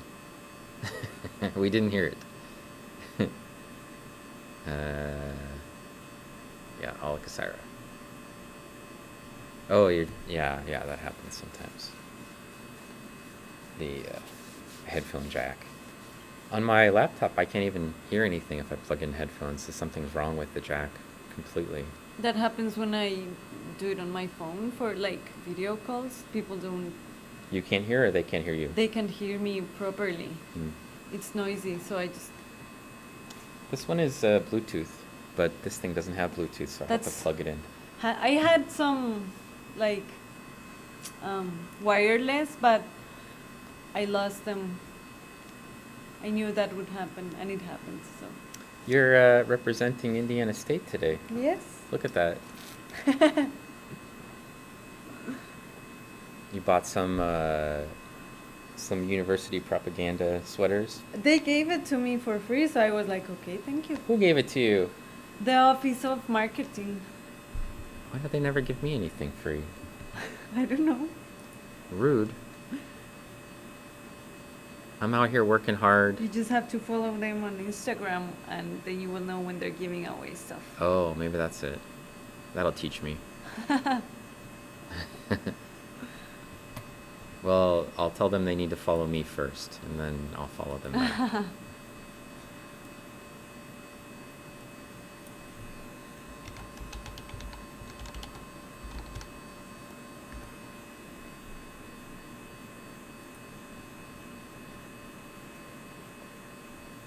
Let's go to beam intensity 10.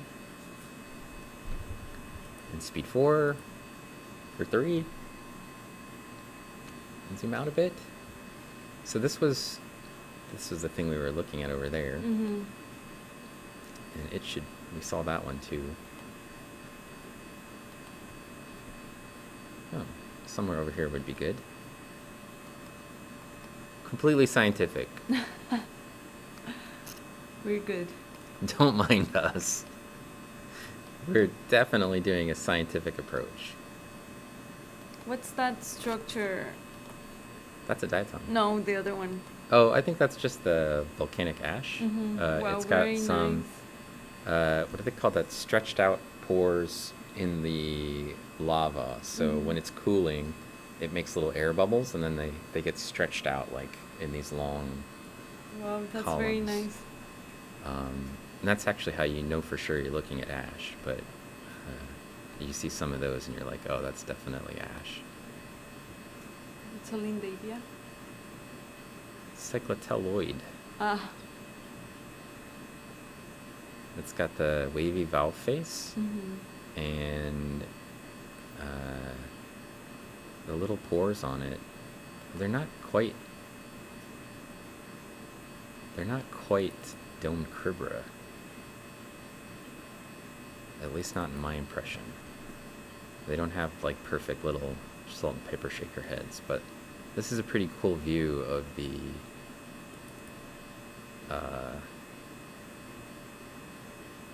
manto photoportula, and we're at the worst beam intensity we could get, so There.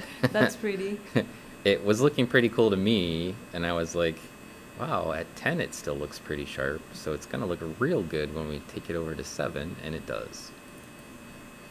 So let's get some more of them on here.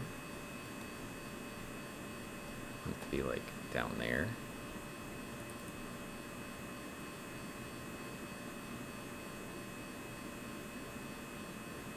That's about as sharp as I can make it.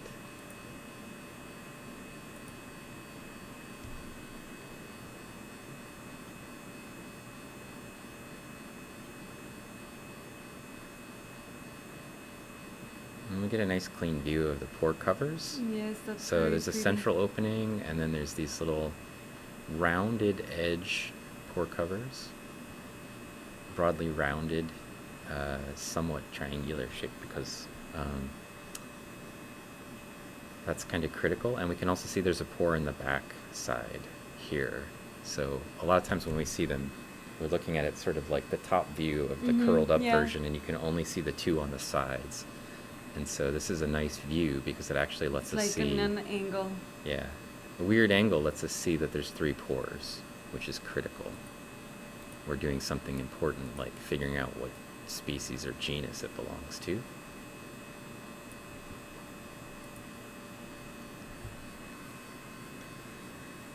Oh, it's Phaseria. Hi, Phaseria. Yeah, you gave Faye a shout out. Great. Thank you. They pay me to use cool toys. That's true. Phaseria is a streamer. She sometimes does stuff from a microscope, and she sings. She's got a beautiful voice, and she plays music, and she like learns music live on Twitch, and then we'll play it sometimes. That's very Super nice. impressive.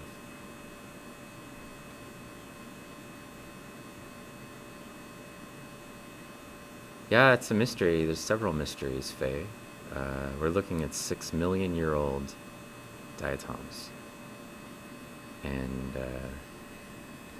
they're doing pretty good for 6 million years old. A lot better than I probably am going to do at 6 million. So we're looking at their... 6 million for real. We're looking at the internal view of a cyclotelloid diatom. That's the group that it belongs with. And these structures that you can see are the mantle photoportula. So on the mantle means they're on the edge of the diatom, like a mantle of your chimney. Like on the sides of the cap of a bottle. Yeah, like the sides on the cap of a bottle. And the name photoportula is because they have these little central holes with then 2 or 3 or sometimes 4 or 5 little side holes, and then they've got what's called a cowling around them, and then the satellite pore has sort of an extension that sticks out from it at the base that covers over the holes. So here you can actually see one of the holes because the covering is broken, and you can see between the cowling and the covering here, but that's what the little hole that goes through, and this one's the hole that goes through in the center. And these big chambers that you can see here are what are called alveolar chambers, and the little holes you see on the back side or inside are the actual outside of the valve, and those are the areoli, the little holes on the outside of the diatom that make the little dots that you see. And these you probably could see in a light microscope. They would just show up as little bright spots on the outside edges of the diatom. And I like taking pictures like this because I can spend all day looking for them. And then my colleagues are always like, that is such a great shot, because you never get to see these at this angle. So we just happen to have one here at the right angle, naturally, because it's piled on junk, which is what happens when, we make slides. Stuff gets piled on junk. And I'm going to take an overview shot of this so that I can tell them this is where we were, this is the diatom, so they don't get lost in like what it is we're looking at.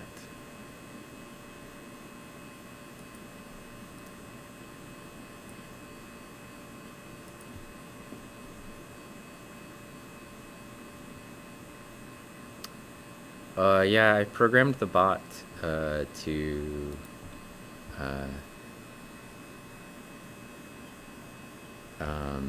tell us the genus and to give us a link to the web page that I normally use to describe stuff. That also works for birds, but you have to use a different one. It's bee. So like white-throated sparrow.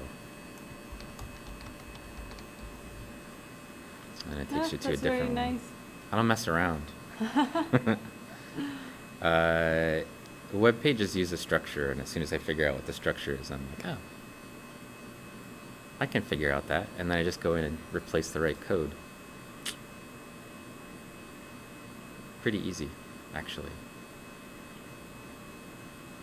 It took me, I don't know, 5 minutes of screwing around with it to figure it out, and now all How of the to do genera, it. now all of the genera are in there, except for one of them doesn't use the right code structure. I don't remember what it was, but there's like one genus out of all of the ones on the web page that's not set up right, and if you type that one, it's messed up. But I forget which one it is, and we probably aren't going to run into it.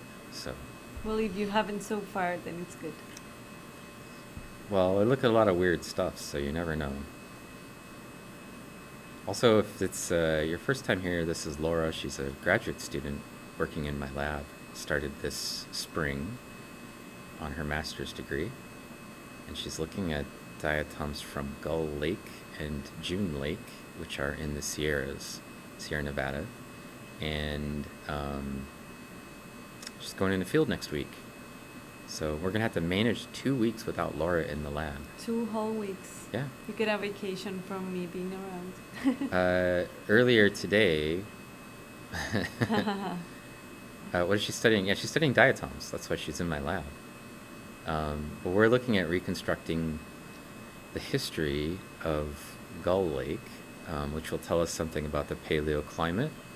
And also, the cool thing about the Gull Lake is that when in the basin that it's in, if you add more water, what happens is it combines together with June Lake. And we think that happened in the past, where they were Looking for joined clues for together. that. And so, yeah, we have an assumption that we made from looking at the record from June Lake that there was times in the past where they were joined together. And by looking at Gull Lake, we'll actually be able to tell if they were joined together by looking at the species of diatoms that lived there in the past. And she's not going back 6 million years for her work. She's just looking at stuff that's the last probably 4,000 or 5,000 at most. I don't know. We don't know yet. Yeah. It's a mystery. It's going to be a surprise.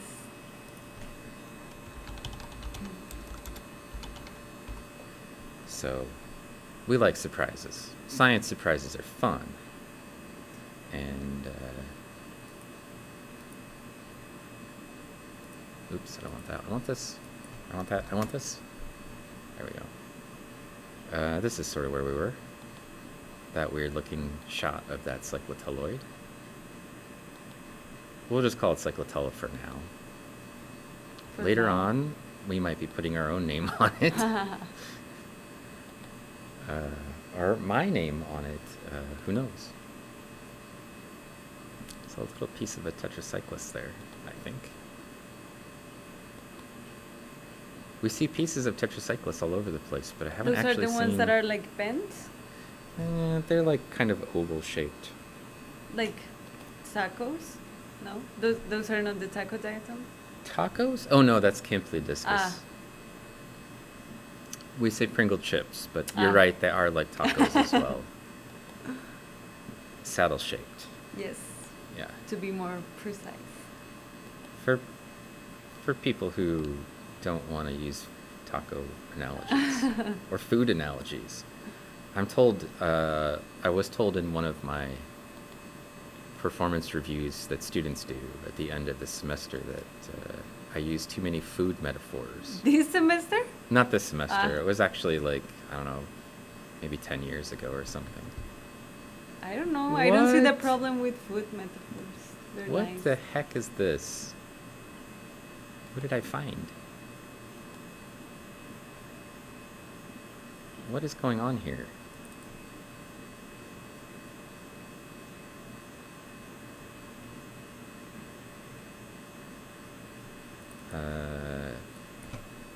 Hello, weird object. Wow. Hello, weird I don't know what that is. diatom object. It's a diatom? Yeah, How can you be sure? that's a pore. What if it's a chrysophyte?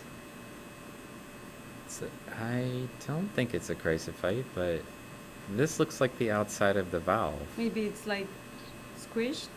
Yeah, it might be.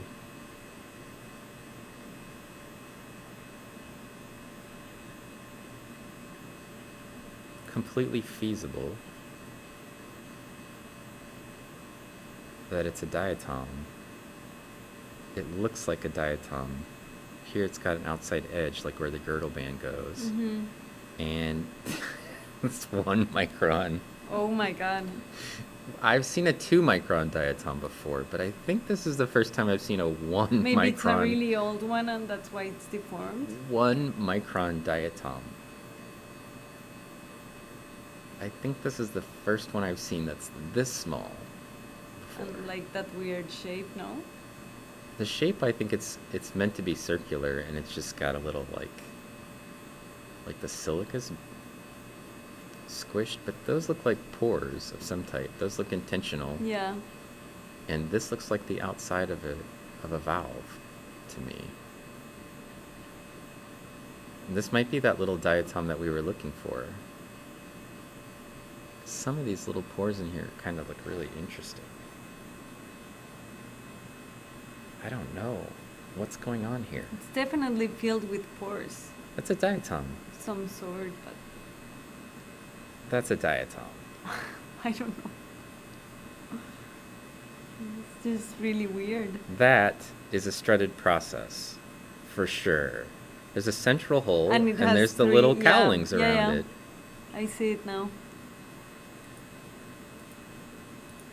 Okay. Onward to new mysteries. I don't know what that is. These samples just keep providing mysteries. No I answers. don't know what we're looking at. I can't get it into genus, and I don't know. Geotic core at the midpoint between the lakes. We can't do that, Pacific, because there's happens to be a small city that's between the 2 lakes, which is called June Lake, California. It's actually the name of the city. They probably would be very disappointed if we took a core in their town. But I think they want to take cores from the pit that's around, no? Yeah, probably they want to get Not the some middle, but samples like- from the shorelines, probably.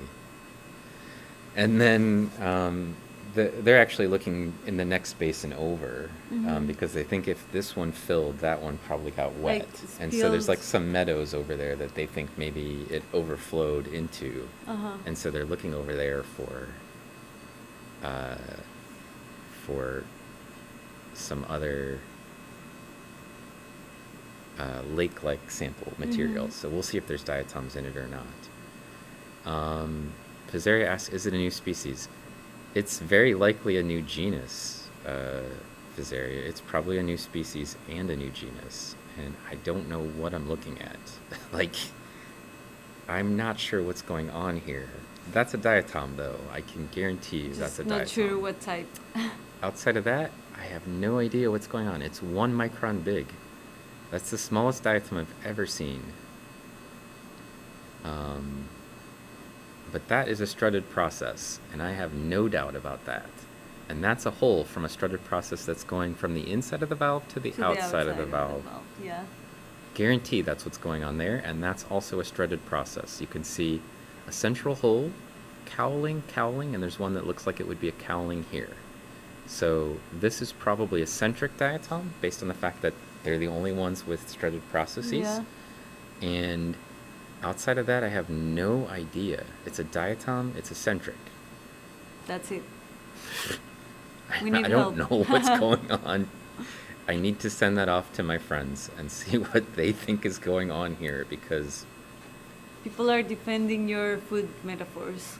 yeah. Oh, yeah. Because what's wrong with food metaphors? I That's don't the way I know, look nothing. at it. Everybody knows food. Everybody eats food. That's what I was thinking. It's Right? perfect because everyone knows sort of what it's about. Yeah. That's why Pringles or tacos or beer cans or whatever, you know? It's like, oh, it looks You've like seen a it somewhere at food least. shape, Yeah. right? I feel like that's a great way. Anyway, I got that as a complaint, and I was like, pfft. Not something really to be mad about. I don't know. I mean, I don't take it seriously, because That was just a picky person. somebody, just didn't like my food metaphors. Mysterious thingy.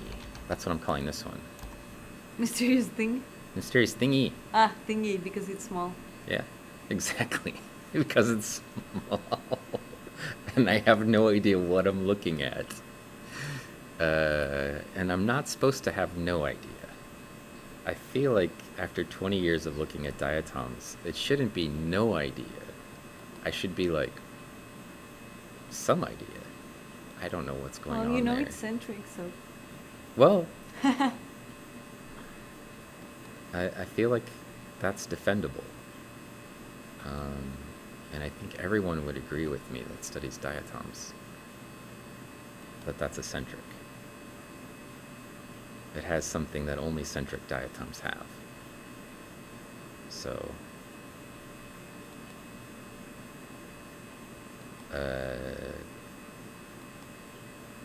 I'm just gonna send that off to my colleagues with a big question mark. Mm-hmm. Take a look at this. Hell.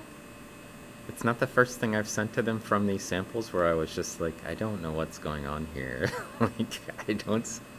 Oh, that's a chrysophyte. Oh, Ooh, it flickered past, I think. there you go. I think it's a chrysophyte.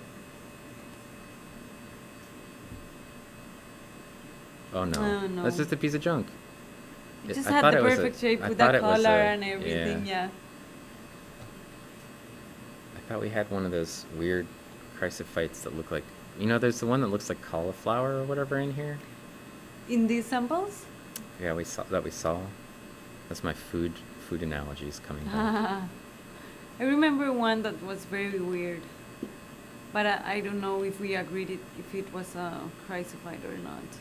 So Maybe it's this cauliflower one. yeah. Well, we'll see. We'll see another one. I've saw a bunch of them. Well, not a bunch, but enough.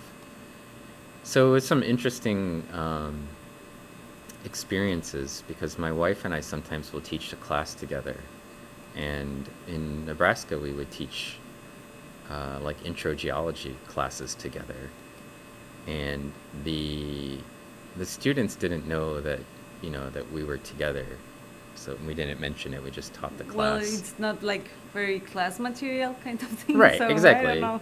So, but we were teaching the class, like I would teach a lecture, then she would teach a lecture, then I would teach a lecture, or I would teach a couple of lectures on a subject, and then she would take over and teach. And in some of the classes, I would teach like the first hour, and then she would teach the second hour, and then it would be her turn for the rest of the week or whatever. Because we were kind of just working our way through topics. But it was funny looking and listening to the reviews, like what they picked about me that they liked and didn't like, and Yeah. what they picked about her that they liked and didn't like. And you can see this sort of like inherent racism, or sexism rather, not racism. but- Really? yeah. They were very targeted towards Yeah, they her? didn't like what she wore. There was What? comments What about what the- she was wearing. Who like, cares? I mean, she wasn't wearing anything inappropriate. But they, they made They comments just about felt her that, clothes. like they didn't like it and that Nobody they should make a yep, comment on it? Nobody ever said anything about what I was wearing, and No, I I'm dressed like a sure. slob. So, what the heck? Ooh. What's going on? What? It has 2 holes. That's cool. I like this one. Wow. I like this one a lot. I'm confused by this one. It's got indentation, and it's just got a little innie and an outie. That's a Wow. pretty diatom. Pretty similar to the ones that we've been seeing, but this one actually has like an out. This has an that- in and an out. That's very specific. Yeah, they fit together. It's an up wow, and a that's down. amazing. Anyway, so they would pick at what she was wearing. And Like it wasn't professional enough or something no, like that? just they would make it was like comments, like I don't know, I don't remember what it was, but they would say things about what she was wearing. Oh my god. And one of the comments was she drinks too much water while she talks, and I was like, What kind of criticism is that? I don't know.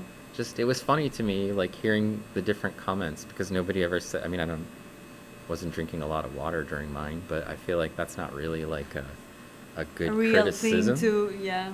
Like, oh, I'm gonna improve my teaching by drinking less water. I don't know. Anyways, they were very funny to me. Not like, well, I found them hilarious, but also not appropriate. So it's weird. Okay, let's see. They've had their fill of food metaphors. That's a good one, Jim. How is it possible to use too many food? I don't know. I guess they found them hard to digest. Oh, the jokes. How much detail can you squeeze? This is about as much detail as I could get out of it. And it wasn't Pac-Man. It was some kind of a diatom. Oh, Pacific Plankton's got to go. Okay, we'll see you later. Anything but sports metaphors. I suppose that's okay. We're going to give this diatom 120%. Like that. They were stewing on that complaint. It's just the puns. Pacific Plankton says travel safe. Thank you. Yeah. Oh, it looked a little bit like a minion. Yeah. Pikachu. Shocked Pikachu face. Drinks too much water. Yeah, it didn't matter what it was. They just found something to pick at that was just meaningless stuff. And then all my comments were like, funny. Like, oh, okay. I'm funny.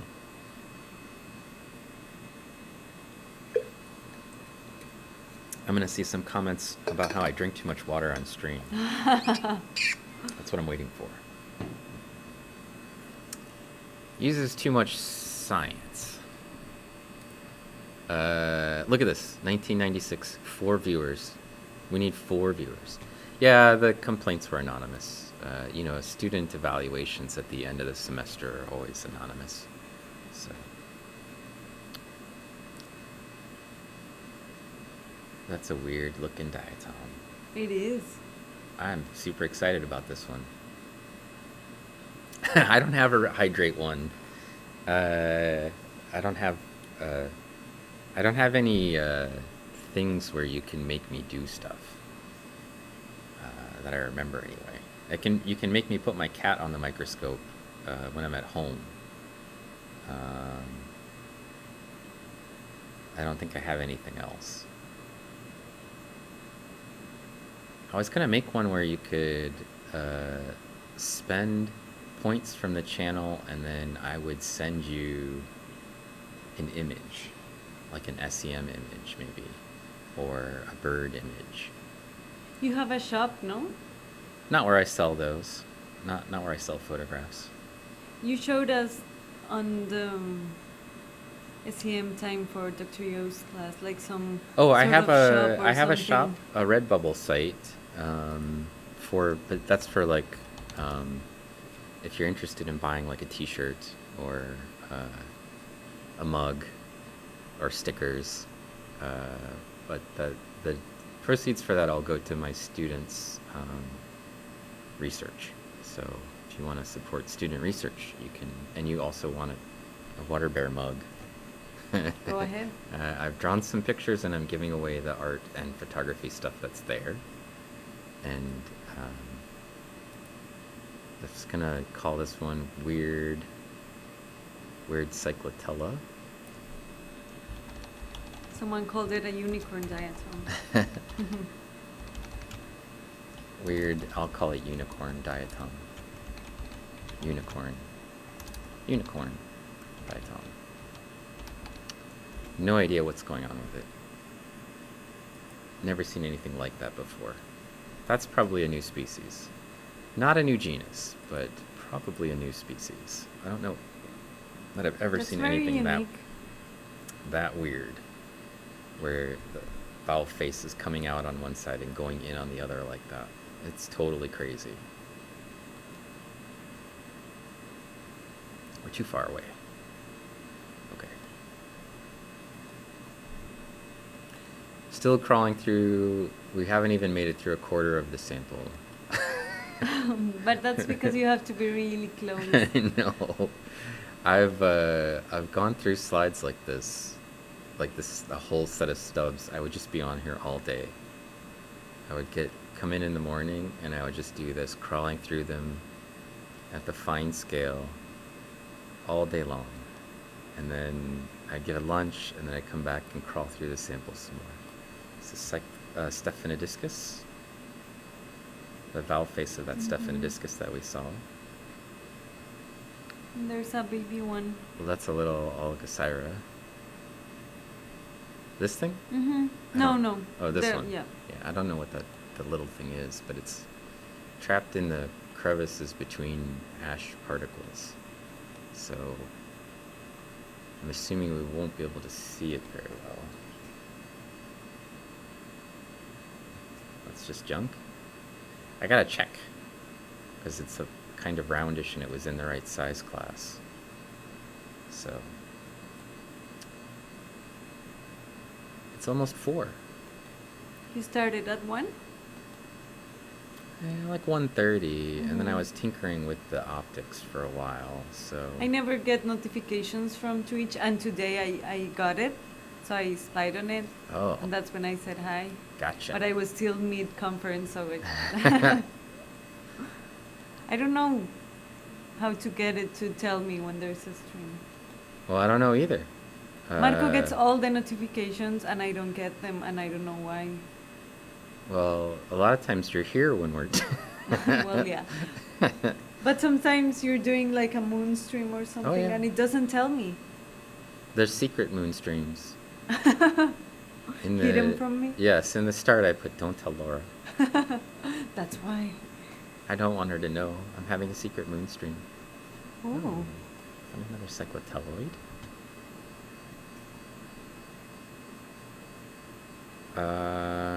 That's different than the ones that we've been seeing. A little. It doesn't have any sort of inflection. That's a cyclotella, I think. For sure. Or Fascinorbis, maybe. What's the difference? Well, between we need to see the cyclotella and inside of the valve. to be able to tell the But difference? so it's got holes on the valve face, and cyclotella do not Okay. have central holes. But it's got spines, so it Mhm. can't be Lindavia. They don't have spines. Yeah. And it probably isn't a cyclotella because it's got this The stuff on the holes. center. So it's either a cyclotelloid, which means we haven't put a name on it yet, but probably should eventually, or it belongs to Fascinorbis or cyclotella. Mm-hmm. And I'm guessing it's not a cyclotella. So cyclotelloid or Fascinorbis. Mm-hmm. And I can't tell from an external view. You need an internal. as well. That's the Mantle mantle photo. photo- That's a Rimiportula. Oh, okay. Wait, no, it's mantle photoportula. Yeah, you're right. Because here's one, and here's one, and here's one, here's one, here's one. It's got the specific rules it has to follow if it's Fascinorbis. So, but we probably need to see the inside to tell for sure. This looks okay. That you can see the little tiny bumps on the outside of this, so I feel like it's going to be a good image. You can also see the little granules Yeah. and the pits from where Those the are granules very were nice. attached. So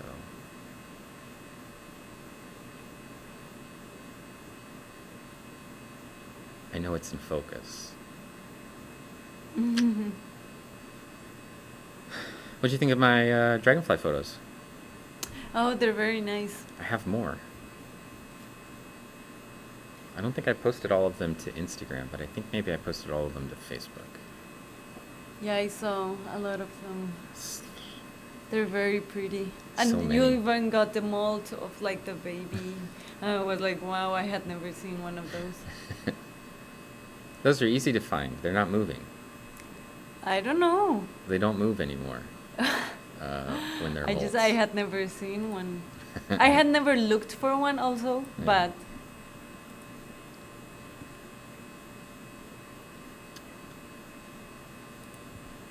What's going on? That Thalassiocera image is so good. Oh, the one that's on the Redbubble site? Yeah. There's some really good images in there. There's a bell icon next to the follow button that activates notifications. I should look Whiskery it up. Ant's helping you out. Thank you, Whiskery Ant. Still hit or miss. Well, See, I sometimes get them. I don't know.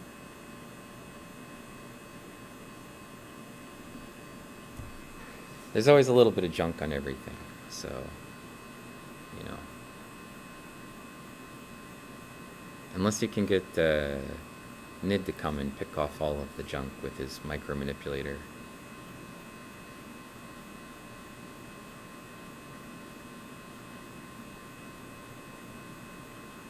It's an interesting looking diatom, though.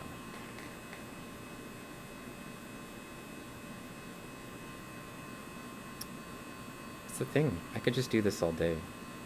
I never get bored of this. I know people on Twitch probably have things they'd rather do, but like... You could spend all day in the microscope. Nope, I could just do this all day. I'm never gonna go like, oh, another diatom on the SEM. Yesterday you had a live one on Mhm. your night stream, Mhm. and it moved. Wow. Yeah. Oh, crawling around diatoms? Yeah, yeah. The Cerulellas were crawling around. They move like very agile. I don't know. It would like Yeah, they can glide, move around and I stuff, was like, yeah. wow. I'm not used to seeing them alive, so I always get excited when they're alive. Why, Christina, this is a diatom. It's a type of algae, and instead of having the normal algae cell wall, they make silica cell walls. So they impregnate the cell wall with silica, and that becomes their sort of exoskeleton, but it's an algae. And this one is 6 million years old. So we're looking through some really ancient deposits, and we're looking at it in a scan electron microscope, which is a microscope that uses electrons rather than light to see. So it allows us to get a lot closer and get much more highly resolved images. Like this one. Currently at a magnification of 20,000 times. It's 5 microns, this baby diatom. Yeah, the total field of view is 17 microns. So it's probably a 16 microns in diameter this way, and then roughly. So pretty small. There are 1,000 microns in a millimeter. And this is cyclotelloid. I'll just call it G. I put a letter on it, some letter. We just stick letters on things when I don't know what number to use. Just so you know it's different. Yeah, so it doesn't try to overwrite one of my pre-existing pictures. And then later on we'll put an actual name on it, so it doesn't really matter.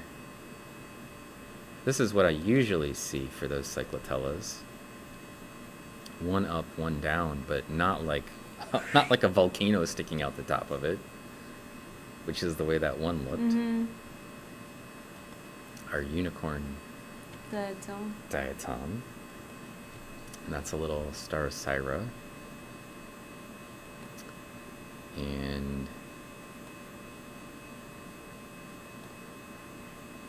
what we should do is switch drivers. I should let you run the SEM for a bit. Okay. So much complaint. You're like, oh yeah, okay. I guess I could do it if you want. You've been waiting for me to ask the whole time, haven't you? No, I'm having fun. And then I can read chat at us, so we're not always behind.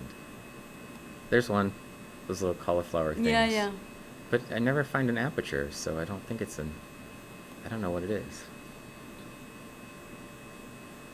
It's another mystery for us to figure out eventually. It's Oligosyra. That's some sort of Oligosyra. Little part of something. Yeah. I'm not sure what this is. Just gonna ignore it for now. I'll just pretend it doesn't exist. I don't understand what's going on there.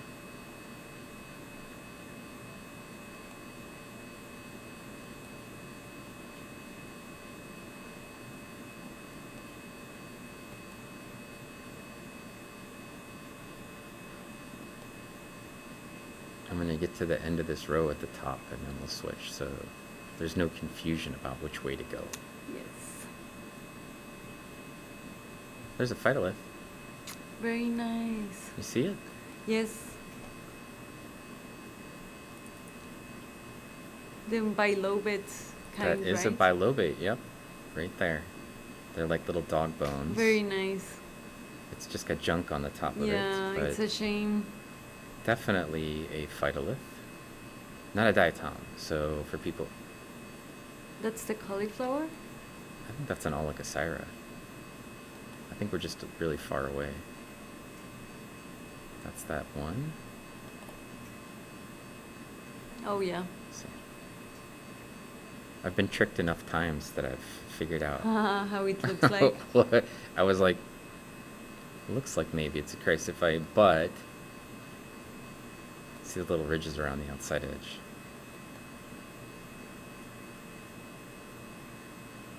It's a piece of a tetracyclus.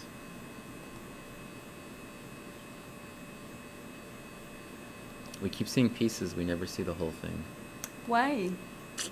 Does it dissolve easily, or what is it? It's big, it breaks more easily, probably because it's big. It's easier to break big things than little things. Mm-hmm. You know, if you were like trying to break, I'm going to give a food analogy. So for people who Be ready. people who are triggered by that, just beware. If you were going to eat a piece of chocolate and somebody handed you a chocolate bar, if it's a big chocolate bar, you can break it very easily. Yeah. If somebody handed you a little piece and you asked you to break it, you'd be like, "Eh," and you could just barely break it, probably. And I think we should try that experiment. Just for the sake of demonstration. I do. I think so. I also I'm like not opposed to. to eating chocolate. Oh no. The only students I feel like that should be able to complain about my food metaphors is in one of the 170 classes we talked about brittle versus ductile deformation. Yeah. And one of the examples that I talk about is like, obviously, if you heat something up, you can bend it more easily, right? Mhm. And if you freeze something, you can shatter it more easily. But also, if you bend something very quickly, you're more likely to break it. Mhm. And if you bend it very slowly, you're more likely just to continue Deform it. to deform it, right? So I was giving this as an example, and I brought in a piece of taffy, Mhm. and it's like they make this stuff called Laffy Taffy here in the U.S. And I had taken it's like a long sort of straw-shaped or pen-shaped piece of taffy, and I was like, see, if you take it and you bend it, then you can bend it very easily and it doesn't break. And I said, but if you do it very quickly, and I just slammed it on the table super loud and hard, and it shattered, and the candy went all over the people in the front row. Ah. I was like, it breaks into pieces. See? See? They're just picking it out of their hair. You can try that experiment at home. That's a good one to try. Get some Laffy Taffy Maybe I'll try it next semester when I'm explaining this to them. and slam it on the table as hard as you can and watch what happens. It's got to be, long, skinny Laffy Taffy, though. Okay, I think we're at the edge, or close enough to it.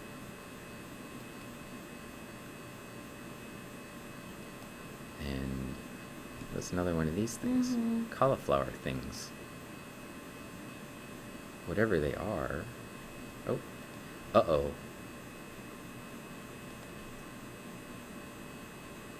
Oh, it's, that's a diatom. That is Starocyrella.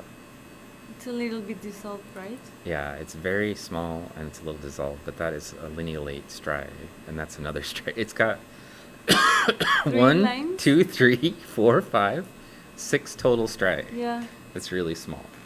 Well, Okay. it's, again, the scale bar is 1 micron. Yeah, so- yeah. It's a super small guy. Do you want a picture of this one? No. I was just trying to see what it was. Wanted to make sure it wasn't that weird little thing with the strutted processes that was sitting there. I'm moving to the right or to the left? 2 clicks to the right. Okay. And I had the scale bar at the bottom so that it was like 20, sort of halfway across 20. So keep going until it switches from 10 to 20. And then keep going a little bit smaller. Yeah. Somewhere Around in that there? range. Somewhere around there. So I suppose I should look to see what it's like 3,000 times magnification. Somewhere around 3,000 to 4,000. Here's your coffee cup. It's a Christmas coffee I cup. stole it from the lab, so I don't know. Christmas coffee. Mine is at home, so I have to bring it back. It's at home. Yes. What does that mean?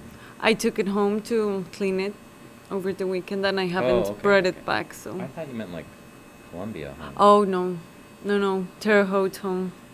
Got it. Do you think this little circle is something? It's too... Maybe not. Hang on. I don't think so. Okay. There's just a bit of the surface. I mean, the This thing next one- to it's a cyclotella. But it's we all didn't- covered. Yeah, we don't need that one.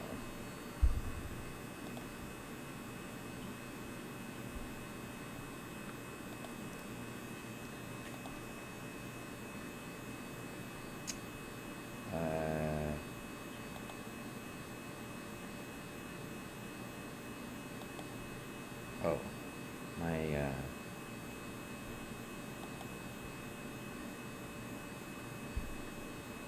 Twitch was loading like the ancient stuff from a long time ago on here. I was like, what? How is Laura in the chat and also in the room with me? Ah. It had the chat from way earlier in the day.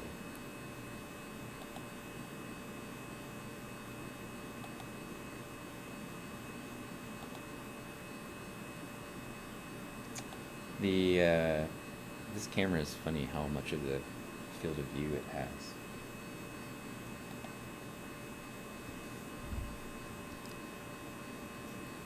It's got such a wide angle view. Is this something? I don't think so. I mean, it is something, but I don't think it's worth noting. I think maybe it might be an old pollen grain or something. It does have a shape, but it's like irregular, so.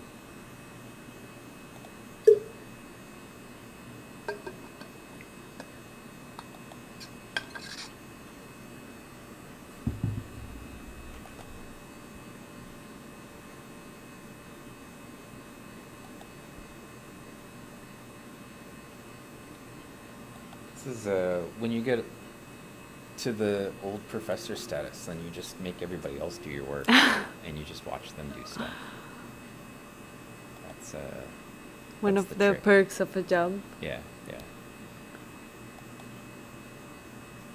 Getting old, and then you just, everybody else does the work. Mm-hmm. You just stick your name on things. You're like, I was there.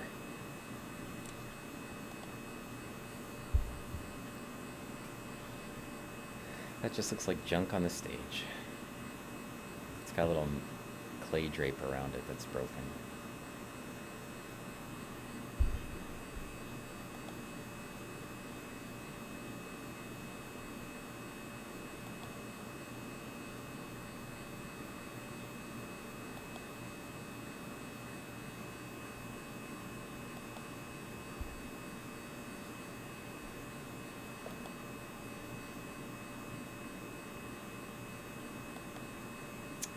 We have to rename ourselves Volcanic Ash Attack.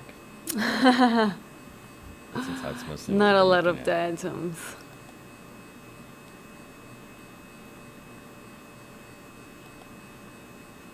Not in this little stretch anyway. Mm-mm.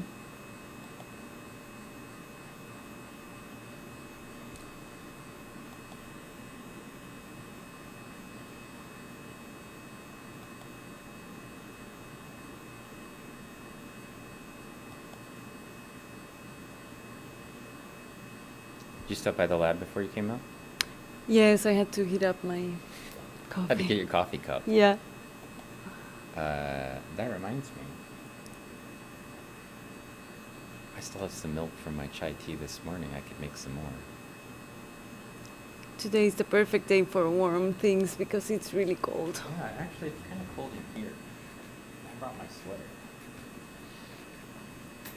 I was using my blanket all day, and then I had to turn my camera on for the conference, and I was like, I hope it's not showing because that would be very bad.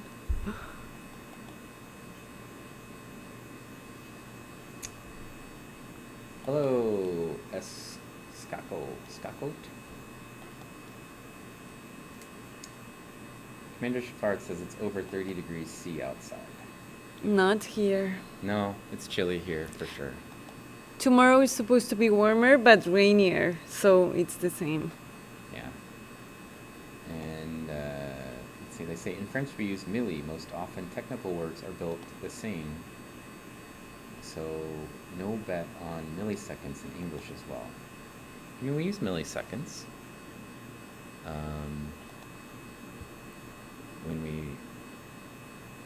When we need to worry about, I mean, milli is the scale that we would use. It's milliseconds, microseconds, nanoseconds. And then I think it goes to femtoseconds. I'm not used to that sort of time scale, but I think that's what we use. I think 30C is warmer than 82, Shafard. Is this something? No. That's a piece of a Olicosyra or an alveolophora. Just the internal chunk of one. It looks a little bit like Chex Mix. You have Chex cereal? I've seen it, I just haven't. Here we bought have it. Chex Mix is part of our.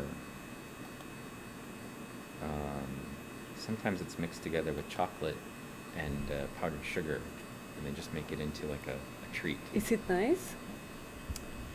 I think it's tasty, except for I think people call it like dog food or something. Oh my god, okay. Chex Mix. Chex Puppy Chow or something, I think is what it's called. Okay. The candy, it's not candy, it's just chocolate covered Chex with like powdered sugar and then. I don't know how I feel about powdered sugar. You don't know how you feel about powdered sugar? No, When you eat French toast, what do you put on it? I don't need it a lot, but I don't know. Is it because you don't like it?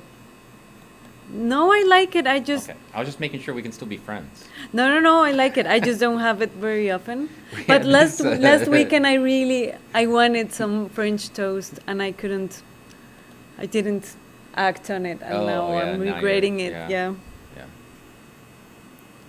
Just a cyclotella of some type, we don't know what. Cyclotelloid. Do we want a picture, or it's the same one that we had before? I don't know if it's the same one. That's the thing. There's so many of them. It's hard to tell. I don't see any details. So Move up on, to you. or I would move on, but it's up to you.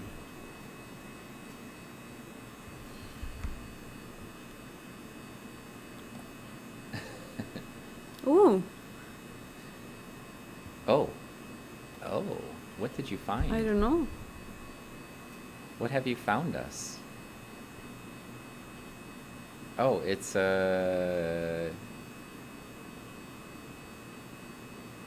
maybe the curved valve face of a monoraphid attached to something, like Cockneys would be my guess. But I don't think we've seen anything like this, No. so you can go ahead and take that. But I wanted to see there was something else up. Oh, this one. Is it chrysophite? I'm not sure. Little round ball. Probably chrysophite. Maybe. I'm going back to the night's diet. You know, I haven't had French toast in a long time. Me either, and I really wanted it last weekend, and I don't know. You got that maple syrup from Mary too. You could Oh, I've been definitely. putting it on my oatmeal in the morning, and it's amazing. That maple syrup, and I'm telling you, it tastes amazing. I You're love just it. rubbing it in now because she didn't give me it. And It was a very fortunate coincidence that we started talking about maple syrup, and she was like, "My family makes it," and I was like, "Oh, What? Yeah. And then she's like, "Oh, we might have some for Dr. Stone, but we definitely have a whole bottle of it for for Laura." It's like, rude. It's very tasty. But I just feel that, like, if I'm making the French toast, it should be very nice bread. You should focus on just on the Wraithy in the middle. This one? Yeah, right there. And I don't have very nice bread in this moment. Yeah. So I don't want to make it with just regular. Yeah. You need good bread for Yeah. French toast, and then Should be very tasty, so I think there. that's good. Yeah. Perfect.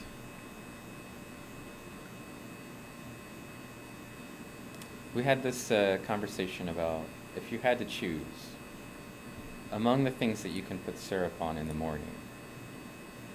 You have waffles, pancakes, French toast. I don't know, I love waffles. Do I have cream cheese? I don't know. Do you? If I have cream cheese, then I'm putting cream cheese and then maple syrup on the waffles. Okay. I don't think I've ever had cream cheese It's the best combination in the on a world. waffle before. It's the best. Okay. I would just go with The French toast. every time. I feel like if I'm given that choice, like if I'm at a restaurant and they're like, you can have a stack of pancakes, you can have a stack of waffles, or you can have a stack of French toast, I'm always going to pick the French The toast. French toast? Always. But if I'm at home and my wife is making food and it's like you could have cold cereal or a waffle, I would always pick a waffle. Yeah, So with cream cheese. I don't know. That's I've the never tried it secret. with cream cheese. I feel That's the secret. It's so like delicious. I feel like we have cream cheese, so I ought to be able to do this. How do you use the cream cheese like it's butter? Yeah, You just sort I of fill just- in the pores? with Yeah. it?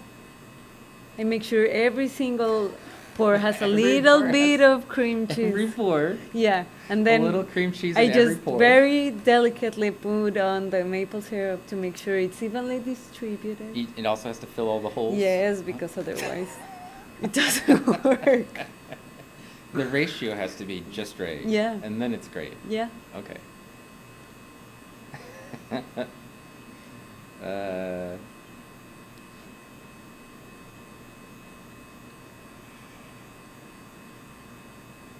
okay. Yeah. Let's see. They say, are the waffles homemade? If yes, then that. I mean, my wife makes good French toast too. I make pretty good French toast, and I make really good pancakes. But we've talked about breakfast foods before. 'Cause, It's my you know, favorite meal of the day, so I don't eat know. breakfast most days. I I skip love it. it. No. But when I eat it, I It's want very tasty. specific Yeah. things. So. There's a restaurant near the university Mhm. that's very famous for their breakfast, Mhm. and I love it. Are you talking about Crackleberries. Crackleberry? Mm. Crackleberries? Yeah. Yeah, bad discovery for me because I love it and it's not very healthy. No. No. It's definitely not a healthy place to eat. But it's so delicious. They have good food. There's their egg skillets. Mhm. They're the best ones. But I haven't tried their French toast, so maybe that's what I'll get next time. I think I've only had breakfast there like 2 or 3 times. I've had a little bit of everything. Their burgers are good as well, so But you live in that neighborhood, so. it's very walkable for Yeah. me, so it's nice. We had a guest speaker come, a very famous Rick Potts came to Mhm. visit. He was here for one of our How are we naming this one? Cockneys. I don't know what the species is, but we went to Cackleberries for breakfast. What did he think about it? I think he liked it. I think everybody was happy with. I the don't food. think anyone doesn't like it. I'm sure somebody out there doesn't like it. They don't know what they're talking about. Probably.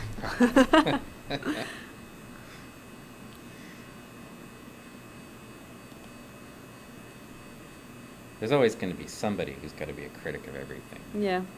You know, this restaurant has too much breakfast on the menu. It's a breakfast restaurant, so.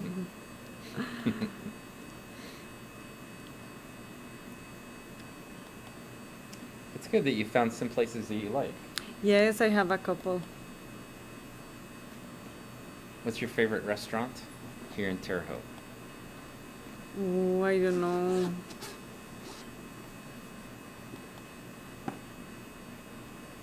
How do you feel about barbecue?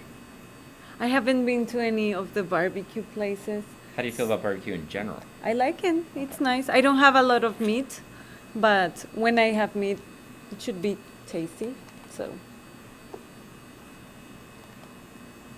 But yeah, I haven't. I know it's very famous around here, but I haven't. I was just curious. I just think all of the good ones are far away from me, and I walk places. So Right. if it's not walkable, then Yeah. no.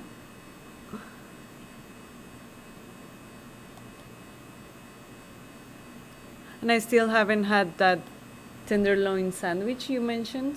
You haven't started trying the different tenderloin sandwiches for your tenderloin sandwich blog No, that you're planning on running? Or your Not yet. tenderloin sandwich stream? yeah. What about the onion rings? I had the ones on Muggers, Just and they were Muggers? nice. Yeah? Yeah, my list is very short. Okay. And I also Is it had. because you haven't tried a lot of places or you just haven't liked a lot? I haven't tried a lot of places. That one's like asymmetric. Can you get that? Yeah, it looks like the other one with the little pseudopods, Mhm. but I don't know. It's the same. It's just asymmetric. Very asymmetric. Look at it.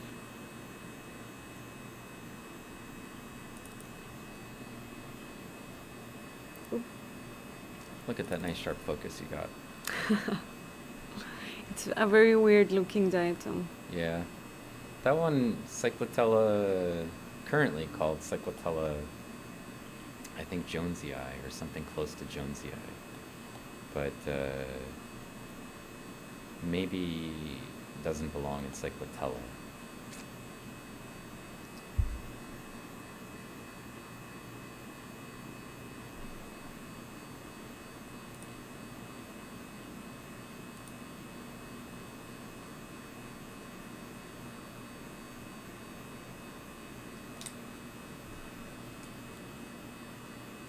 Chat is quiet right now. I think Pacific Plankton probably spawns a lot of the chatter when she's here. I'm not saying she's chatty. I'm just saying She gets the conversation going. yes, she's a Kickstarter.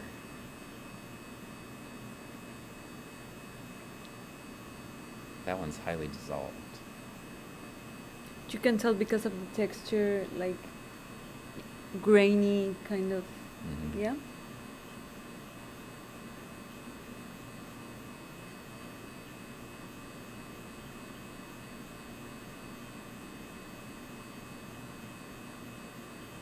You remember, like, a month ago,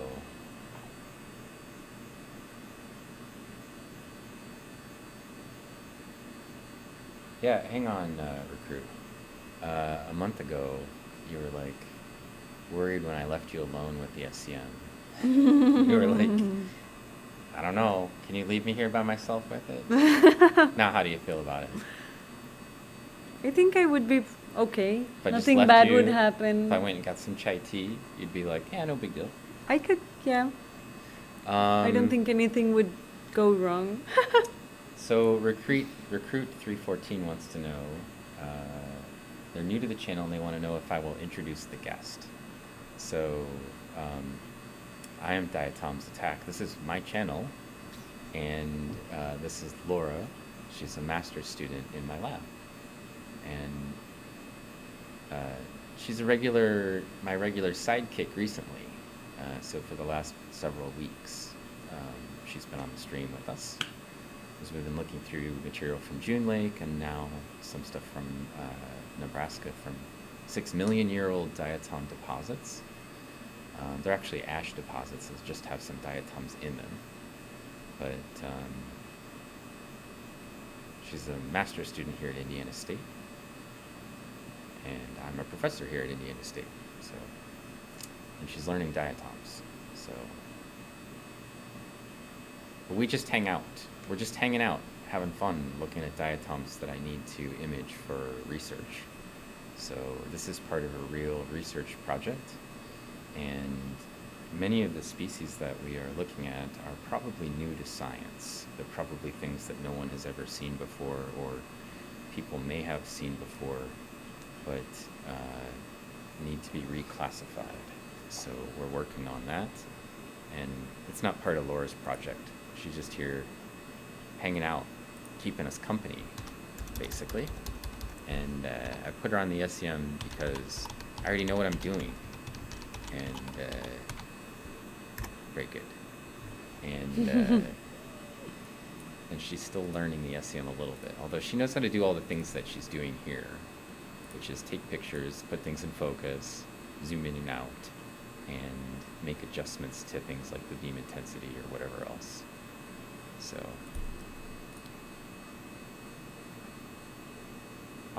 standard operating of the SEM is pretty easy, and I'd say after about 10 minutes of using it, most people Get the hang of it. Yeah. Can you take a picture of that Fragillaria? This one? Yeah. With the lifesaver on it?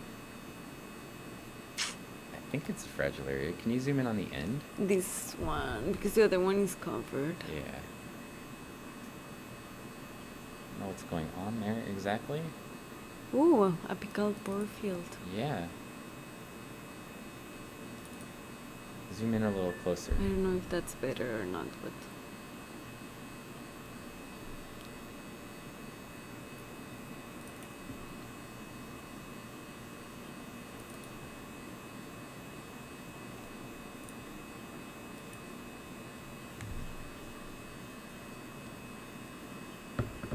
It's an interesting looking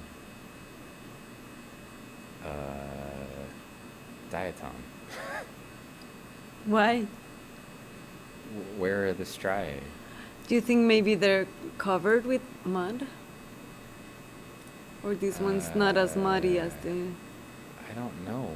I Maybe guess they're let's just look. really tiny. Those pores Let's don't look like a around normal, here. like, they're there, but they don't look like a normal Fragillaria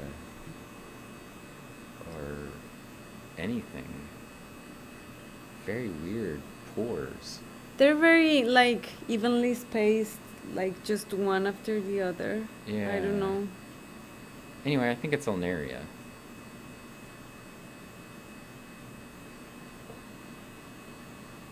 I think it's Ulnaria. It's robust, and I think they line up across from each other. So, can you get one close-up picture of the end, and then one picture of the whole diatom? So the end and enough, yeah. That's an okay zoom. Try to get as much of the, yeah.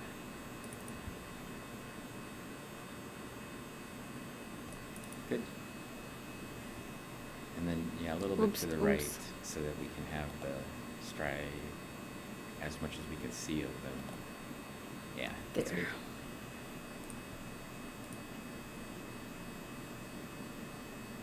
Good enough for whatever weird thing this is.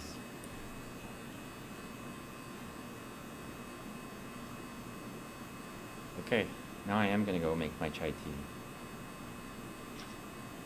And then I'm just gonna drink it. You'll just have to smell it. It's gonna be ginger smell coming at you. You can entertain people while I'm gone. Tell them stories about the other story about the ants. Ants? No.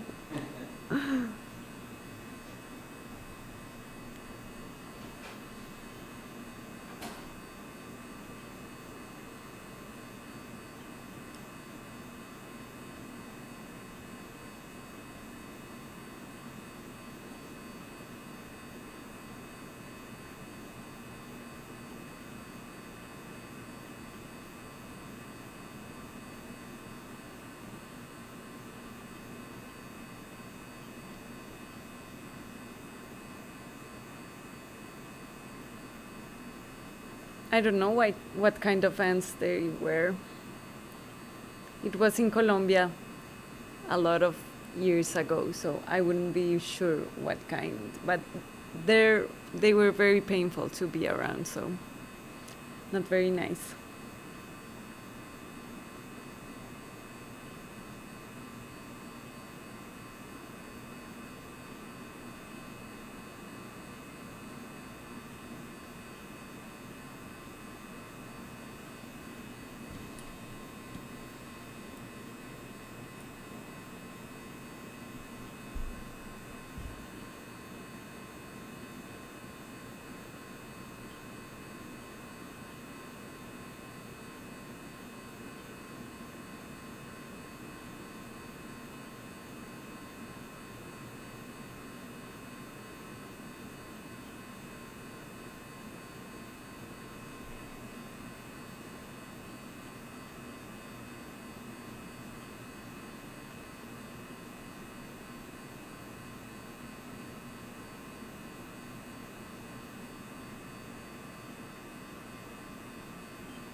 I don't know if it was fire ants or army ants. The red kind that bite really hard, but I don't know a lot about ants, so I would say army ants because there were lots of them, but I don't know.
My favorite diatom, probably this one. It's one of the different ones we've seen because this one is full of centric, like cycloteloid diatoms, and this one's like very rare in this sample. So I would think one of these ones, like Fragilaria diatoms, would be my favorite one from today's stream.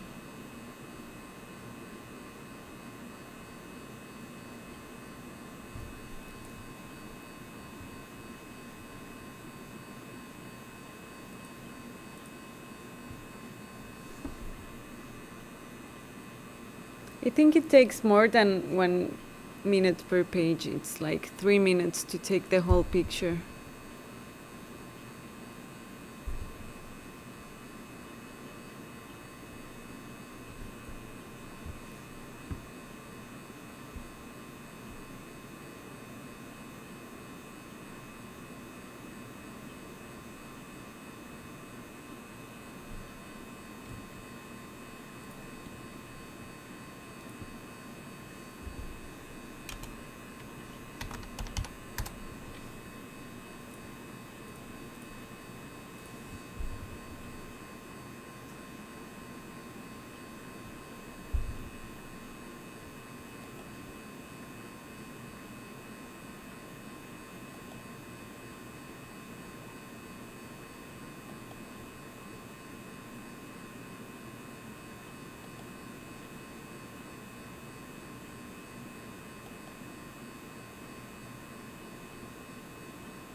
Some ant talk. Some ant cheddar? Yeah.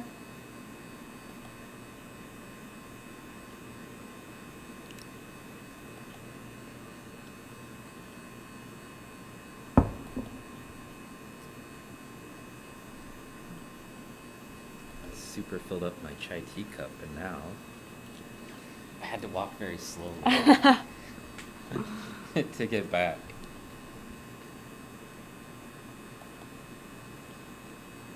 But a lot of chai tea is never a bad thing, so. Not for me. Let's see. Peng says, looks like showerhead. A good host would bring her a drink too. I mean, she could have asked. I'm good.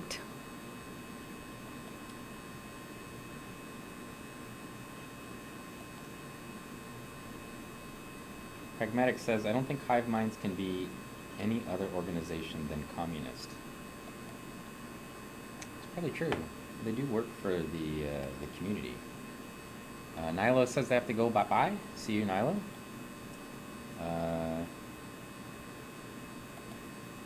What was your favorite diatom from today's show? Did you tell them that?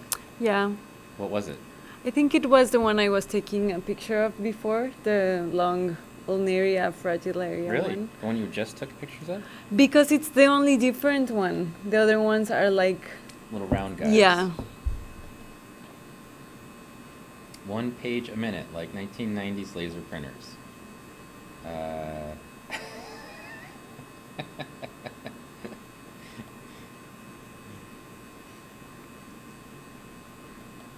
Devil and Mrs. J was definitely around in 1990. I'm just going to go based on the fact that she's got kids. So.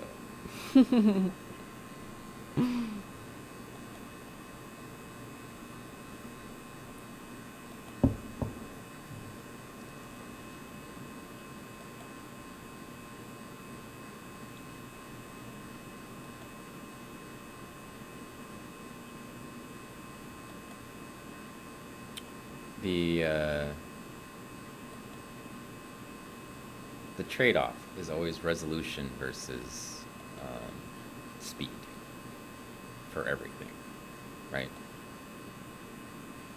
So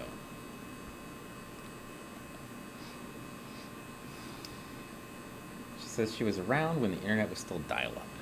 Yeah. Well, me too. That's not... That wasn't that long ago. Yeah. Yeah. It might be different in Colombia than it was here, though. I think it's the same. You had to plug it to the phone thing, and it would go like weird noises for a while. But when was that? I don't know. I was little. Okay.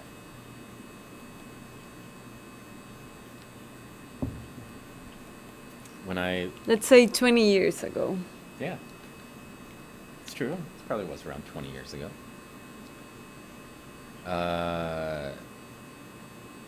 20 years ago... Let's see, what is this, 2021?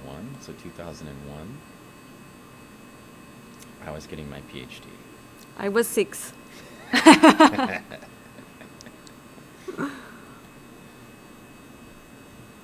Back in the day. See? Hey, volcano.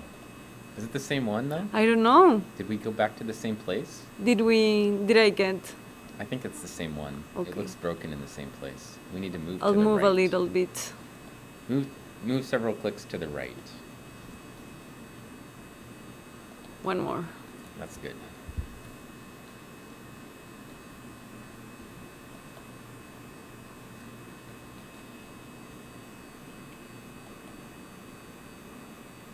Hey, back in my day.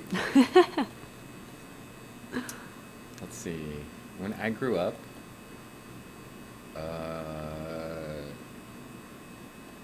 I had a computer. Was an Apple IIc. The 2C. Uh-huh. And on the 2C, I played video game called Lode Runner, which was used. It used the. It's like an early platforming game. You have like a little stick figure, basically, and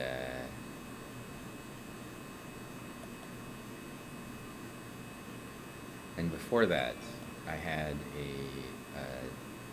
Tandy. We were talking about this the other day, that you had to load video games on with a cassette recorder. Yeah, yeah. And before that, I had a Telstar, and I played Pong on it. So, if we're having an old contest, oh, a Unosha maybe. Unosha, yeah. If we're having an old contest, I think I win most of it. I may not beat Devil and Mrs. J, but probably I do.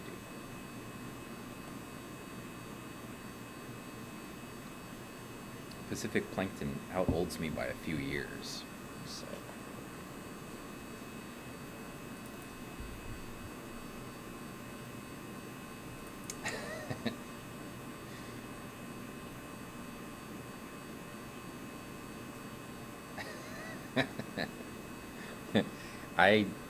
I had classes in high school where we learned to type on an electronic typewriter.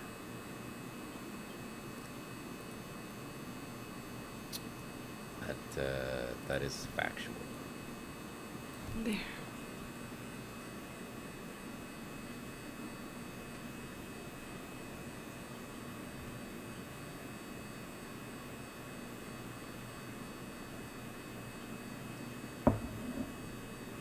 And that's why I use all of my fingers when I type on a computer, too. That's very useful.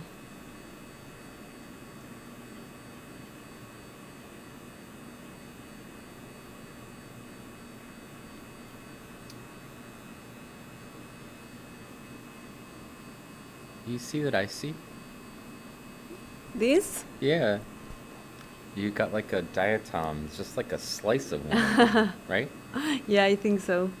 We just got a little broken fragment of it, and we can kind of see the valve face, or the face of the wall. Maybe it's the inside wall of an Alakasiros. Maybe. Pretty cool. We can go spy on it. On After we're done with this yeah. Unosha. It's a nice Unosha. It is. Very nice. The whole valve the whole valve's just sitting there. And you can see the helictoglossa from the raphy ends. Yep. This? Yep. And I think you can actually see the whole raphy on the other valve. On here? This one? That's the raphy back there, and then on the other half right there, yep, there's the raphy. Yeah. And you can see the helictoglossa on the end of that one as well.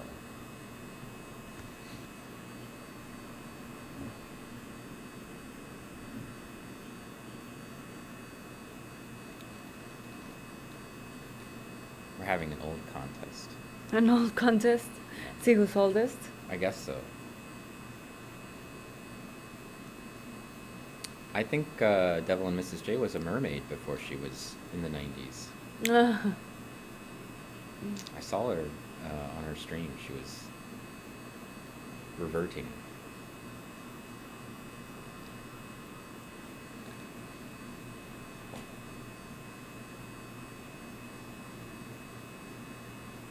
She had these really cool lamps with jellyfish inside of them. Oh, Not real not okay. real jellyfish, but they Then very nice. they floated around. Uh-huh.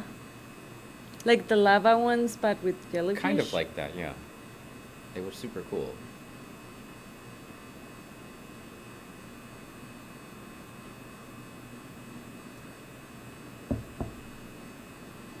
Normally when I'm streaming at home and I have chai tea, I only get to drink like a third of a cup.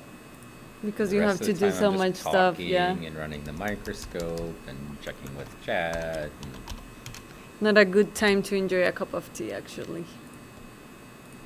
it makes it challenging. Yeah. It's usually like the start of the stream, I remember I have it, and then I set it down, and then I never get back to it. Where is that one? Top right. Around here? Yeah, I don't know. I think it's this one. Yeah, that's it. It's just the side. I think we can't even tell what it is really, but I think it's a diatom.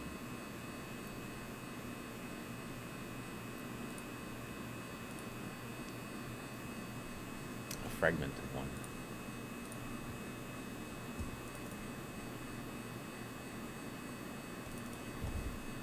We can move on. We don't need a picture of it.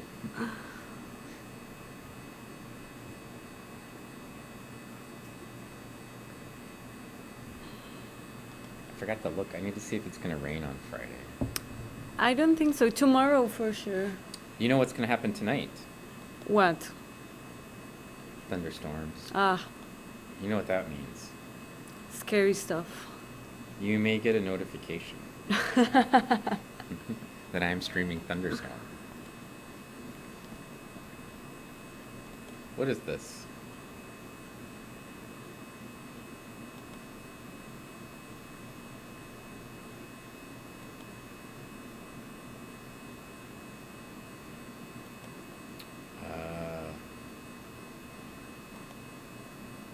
My phone says partly cloudy on Friday, 86.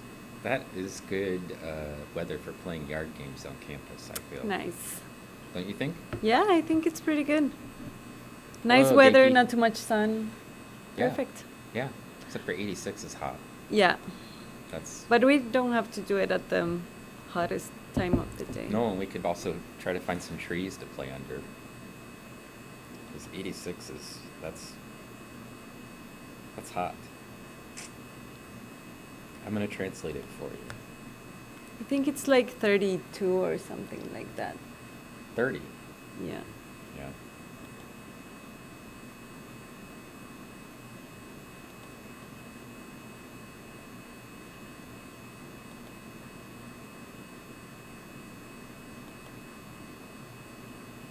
I tried to put my weather app on Fahrenheit during the weekend, but I was just really confused. So I turned it back to Celsius.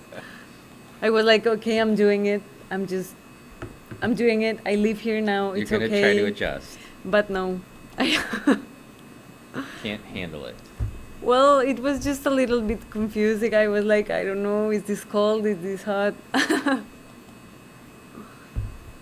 So I gave up after 2 days. And just That's how I feel about Celsius most Yeah. days. So it's okay. I have some idea the temperature in Celsius. I wish it would let me see both at the same time, so I would Yeah, get why- used to it. why not? As to what it looks like. That's But no. That's a good idea. Really should have both at the same time. Yeah, but it doesn't. Doesn't work for me very well.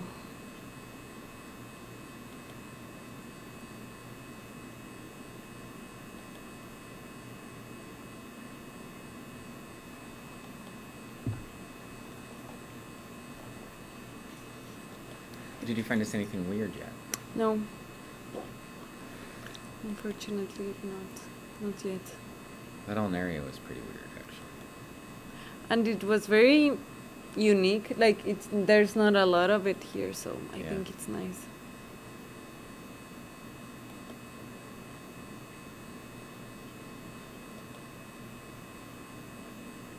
I haven't posted many of my SEM images to Instagram recently. Haven't done much colorizing and posting.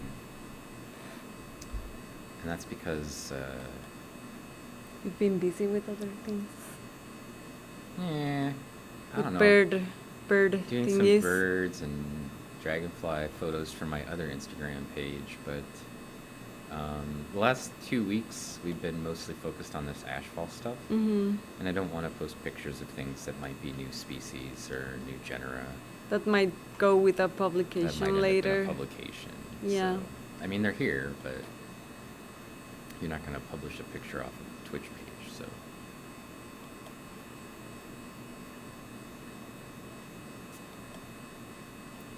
And tomorrow Sherry's coming. Who's coming? Sherry Fritz. Oh, yeah. Tomorrow evening. She's coming to visit. So, I don't know what the plan is for dinner, but if you're around and you want to come to dinner, Sounds nice. okay, I'll see what Carlin's plans are for dinner, and then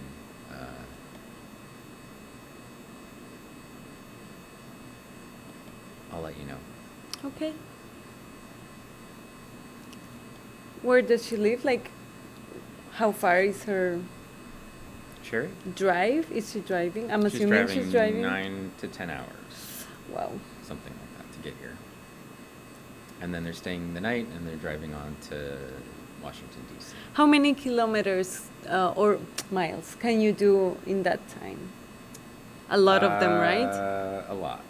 Hundreds. But what's hundreds? More than 400. No, I don't think it's more than 400 miles. Let me see.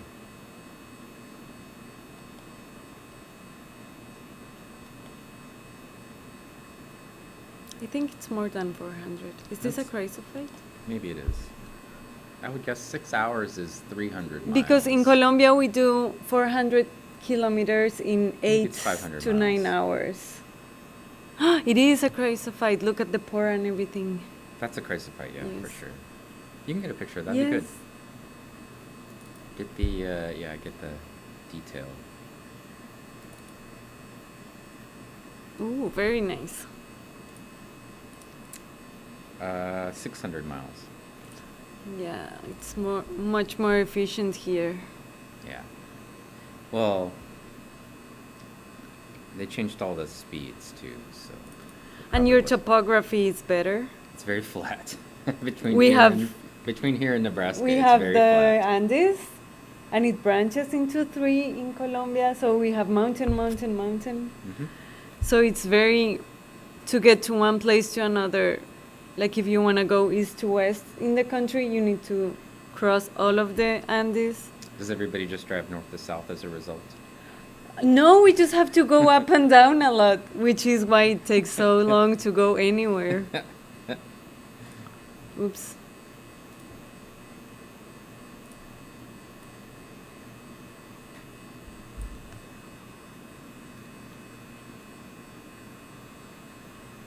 There's so much curves, and I don't know. I don't enjoy it that much. Sounds like fun driving. It's better to be driving than to be on the back, Right, because in the you back get of the all car. the like. Yeah. I don't know. I don't like it. I just try to focus and not die, and that's it. It's not very fun. It's likely that you're gonna die, because it doesn't seem like it. I don't know. It's, well, not very comfortable. Okay. Too many curves.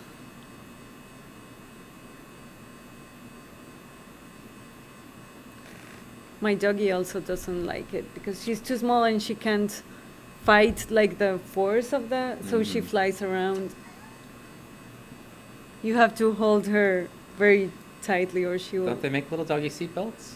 I don't know. We don't have one. You don't? No. Okay. We definitely have little doggy seatbelts. They And have she's- like a chest strap that they put Uh-huh. on the dog, and then you can like hook them into That's the nice seat. because she's not big enough to fight the movement Right. of the car, so she just goes everywhere on the car, and it's not very nice. Poor baby.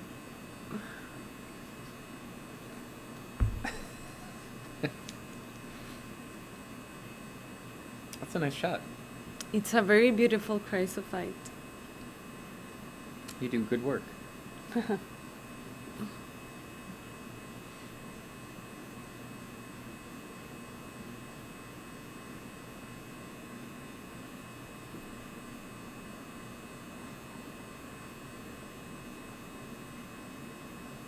Yeah, so I'm probably gonna have to go home and clean all night. You know. company. Yes, for the guest. I feel like I clean all the time, and still there's dust in places that I already cleaned, and I don't know. It's a never-ending loop, so whatever. Pragmatic says my coffee cup is massive. That's something very American. Your cups are huge. But I only had to go once. Yeah, And but now I I have mean, all this look chutney. at this. It's Which huge do you think cups. holds more? I think they hold the same. It's just huge cups. Yeah. Every time I'm talking to my mom and there's a video involved, she's like, "Oh my God, that's so big," and I'm like, "I know, but they don't have smaller ones." I was forced to drink all this chai tea because it's the only size coffee cup Oh, I you have. were forced. That's very sad. It clearly can't hold less. But it's hard for me. It's hard to calculate how much less is like okay. Yeah. So I just go with the full cup, whatever. Now I'm used Now you're used to large to size huge cups, drinks. and that's it. And what you need to do is go out to eat and get the giant food proportions that we have. I went to the Royal Mandarin on Saturday with Josue, and it was, I ate for 2 days for $7. Yep. I was like, I love this restaurant. Yeah. Like, I'm coming back because they just, wow. That's the way a lot of the food is in the U.S. You buy stuff Yeah. and then they sell you like a super large meal, like way more than you could eat, because the Yeah. assumption is that you're gonna take some of it home, and I guess they don't want people to go hungry, but then they can charge you more money for the food, right?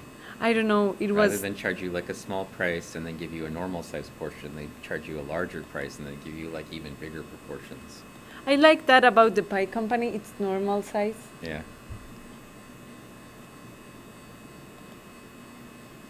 Because the new hamburger place at too strong. The bottom. Yeah, All the chai is at the bottom. the new hamburger place at Wabash. It's called the Patty Shack.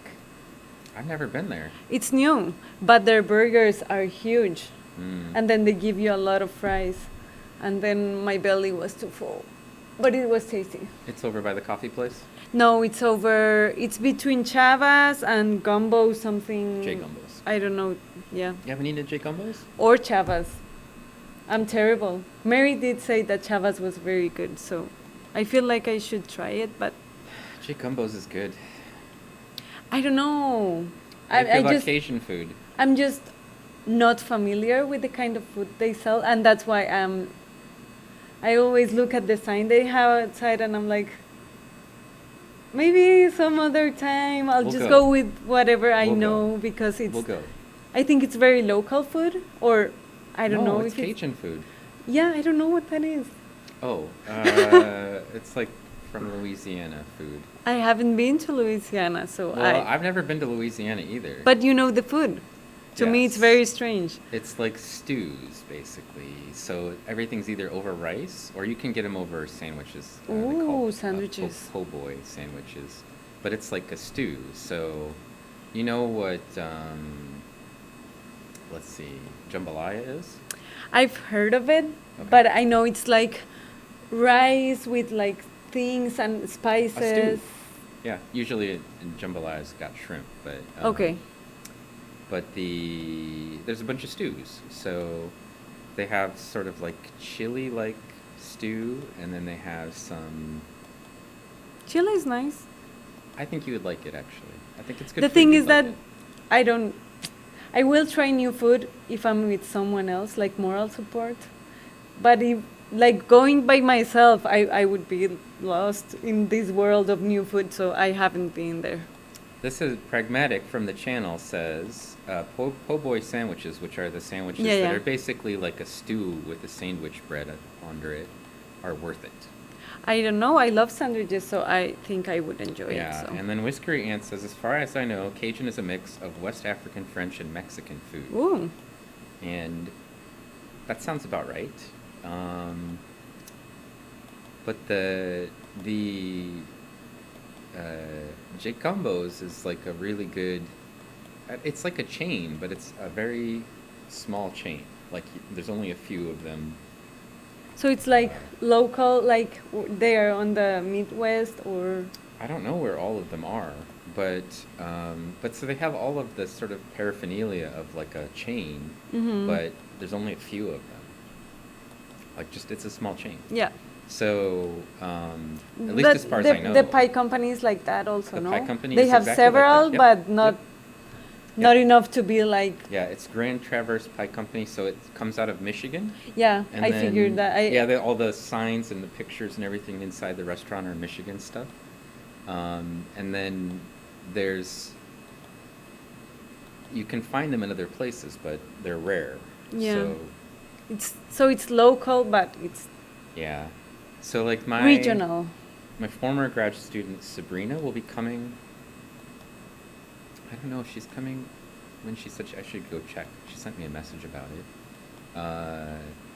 And then we always go to J Gumbo's because she misses it, because we used to eat it all the time when she was here. Mm-hmm. And then now she's, in some small town in the western part of eastern part of Indiana. and there's no J Gumbos over there. So when she comes back, she's always like, "We have to go." So We'll I'm go there forced to then. go to You lunch with her. have That's to. right. I have to. I have obligations as a advisor to go to lunch with her. So back in the day, I used to take my students to lunch all the time too. When So, things could be normal. yeah. I mean, we had pie one time, right? But we used to go Yeah, out. yeah. I used to just take the students out all the time. 'Cause Now I had have a money. membership to the pie company. That's how you know that you're doing things right. When you've got a membership to a place called the Pie Company. Yeah. What? I don't know what. Is this like a crucified again or a diet? I don't know what that is. Ooh, Besides I did very so- small. I did something.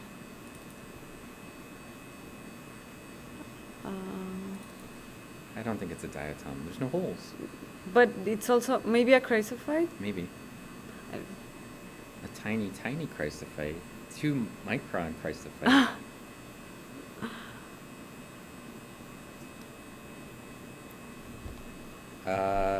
Pragmatic says po' boys are usually fried fish, spicy mayo, pickles kind of thing when they had them. Yeah, it's really like you can get any of the sort of sloppy Joe like sandwiches over bread. Nice. They're kind of like a stew over bread. Whiskering Ant says they just checked Wikipedia. Apparently, the utilization of local ingredients is owed to Native American culinary traditions. Oh, that's cool. Bluesy, hello. They say hello, hello, hello, Diatoms. I think they mean me Diatoms, not Diatoms. the SEM Diatoms. But that's very confusing because people call me Diatoms on Twitch. When I go to other channels, everybody just calls me Diatoms. Yeah. And then sometimes they actually have Diatoms on their channel. So it's like confusing. when I'm at Pacific Planktons, because I'm her primary moderator, and I'm in her stream, she's always like, Diatoms, Diatoms, Diatoms, Diatoms, and I can't tell if she's talking to me or is she talking about the thing. And that happens to You me need a regularly. code. I regularly can't tell if that's what they're trying to... like, they'll start saying something Diatoms, and then I think she's just talking about the Diatoms, and then it's like, oh no, she's talking about me. So... Although she usually says my whole name. She usually calls me Diatoms Attack. We found a cluster of debris amidst a whole open space of nothing. But still, nothing. Alcasyra.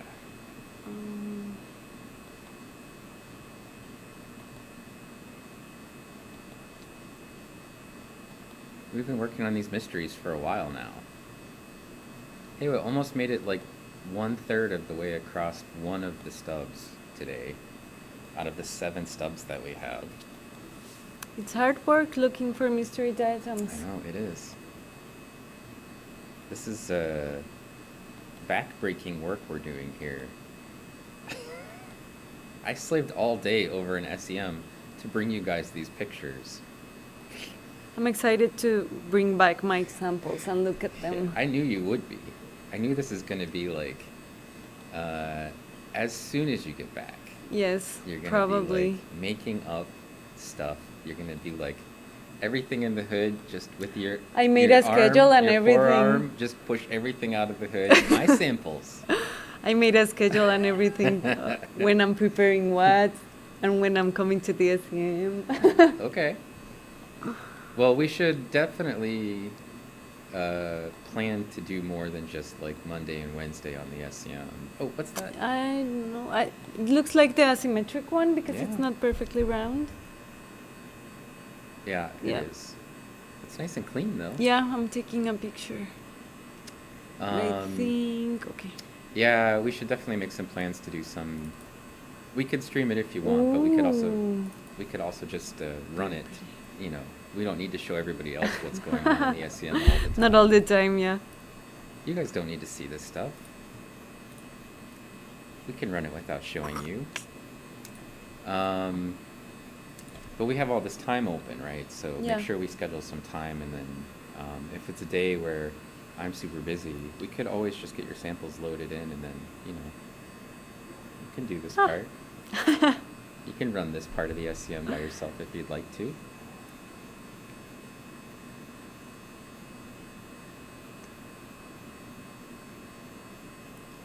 Oh, Bluesy says they meant the actual SEM diatoms. And Recruit thinks that they should just call me Attack, which I think would be funny. Attack. Yeah, if my nickname was Attack. Whiskery says I have to go for a little while. Thank you for the stream.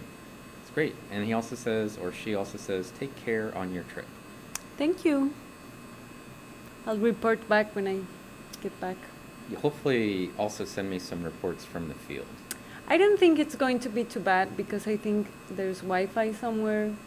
Maybe some network access so you And can text me and say... I don't know. I looked for the AT&T coverage and it says it's okay.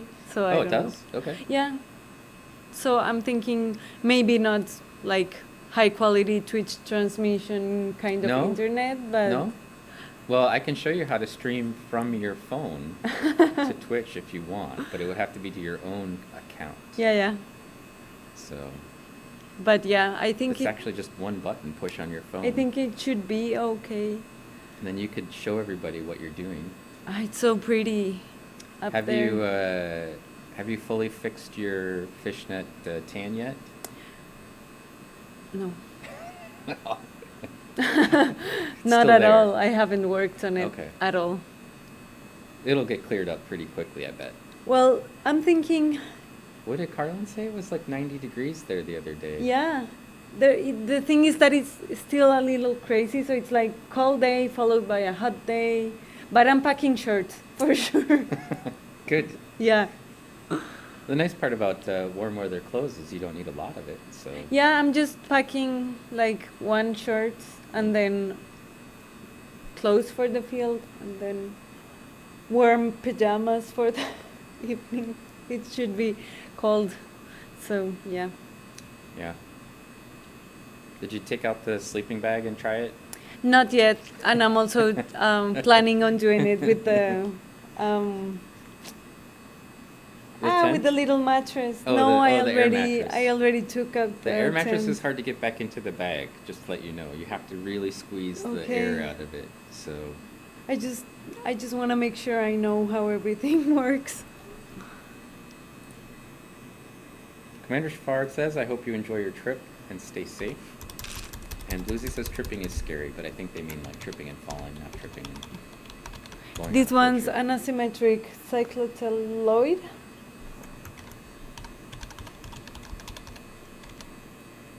Should be a fun trip. I'm looking forward to it. Yeah.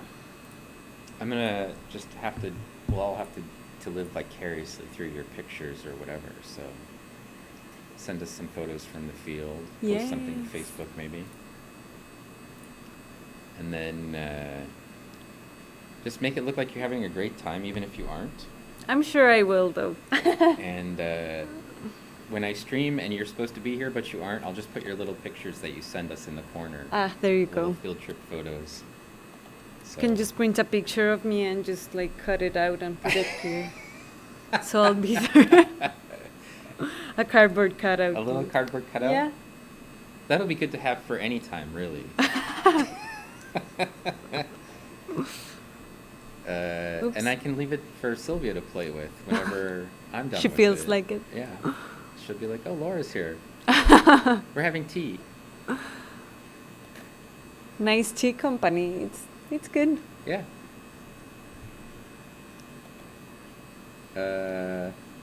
Shafard says, make sure you use bug spray against ticks. Yeah. She'll have all kinds of sunscreen, bug spray. I got the. Did you get a hat? Well, I have my bucket hat. Wait, what's a bucket hat? A nice hat with flowers on it. Does it have a brim though? No, the thingy. Yeah. No. I'm gonna get you. I'll give you mine. I'll show you what I mean. It's not an air mattress, Bluesy. It's a thermarest. It has air in it, but it's meant to keep you off of the ground so that you don't lose body heat to the earth. Pragmatic says hammock is their preferred sleeping apparatus when camping. Yeah. Killathon wants to know if you wear a bucket. No, no buckets. I'll show you what I mean. When And was Bluesy says it would work pretty well to have just a cutout of you because they only see things in 2D, and so you'll look the same. to them. Yeah, mine's a nice fancy thermarest. Been tested in minus 20-degree weather before, so. very um, fancy. And the sleeping bag's also been through minus 20-degree weather, so That's you should very be good fine. because You'll be fine. It's a mummy bag, so it's got like a little hood part you can pull up over your head. Ah, And very then you good. can cinch it down, like you're a sponge or an archaeocyathid. And this one, oh, it's got a little bit of a brim. but it doesn't have the. No, yeah, it doesn't have a thing to. So that's a bucket hat. Okay. That's my friend. She's in Germany. What's her name? Angeli. Angelique. She lives in Germany? She's doing her master's there.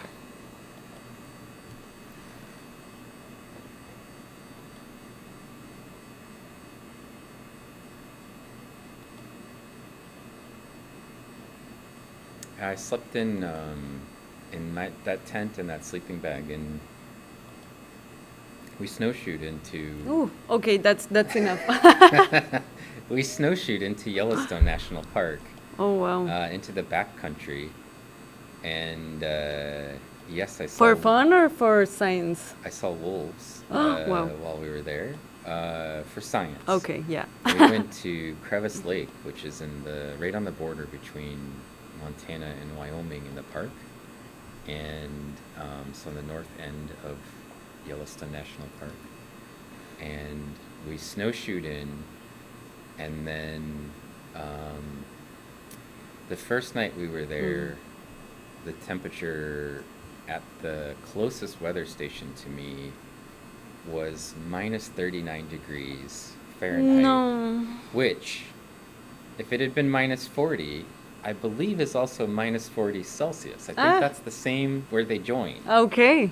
So Very you know weird and exactly- arbitrary, you know but very exactly nice. what What it feels like. what it feels like when I say minus 40. But I do know that when Fahrenheit goes to minus, then it's cold. If Fahrenheit has a minus, it's like, oh my god. Yes. Also, definitely cold when Fahrenheit goes to minus. Yeah.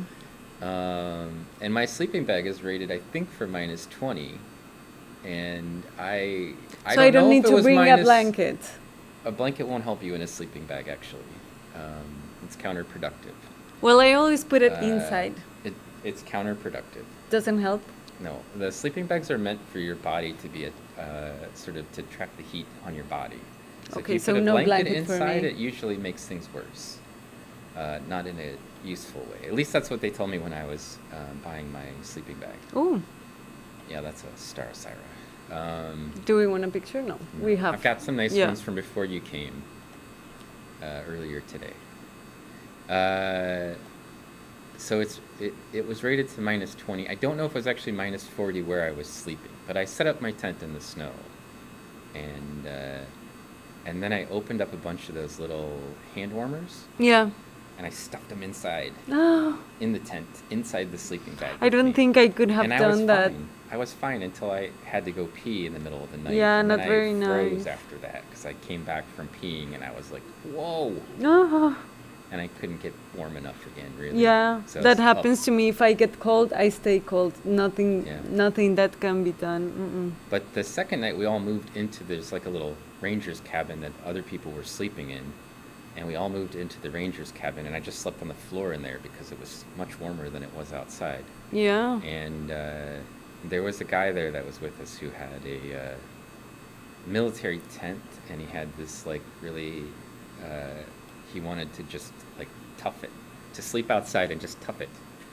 And he had filled his camelback with warm water, stuffed it into the Yeah. bag with him to try to keep himself warm, and it froze in the middle of the Oh night. my god. And it burst. No, that's just. It keeps getting worse. And he came in the middle of the night. What's this one? No. I think it's a. I think it's in Alakasira.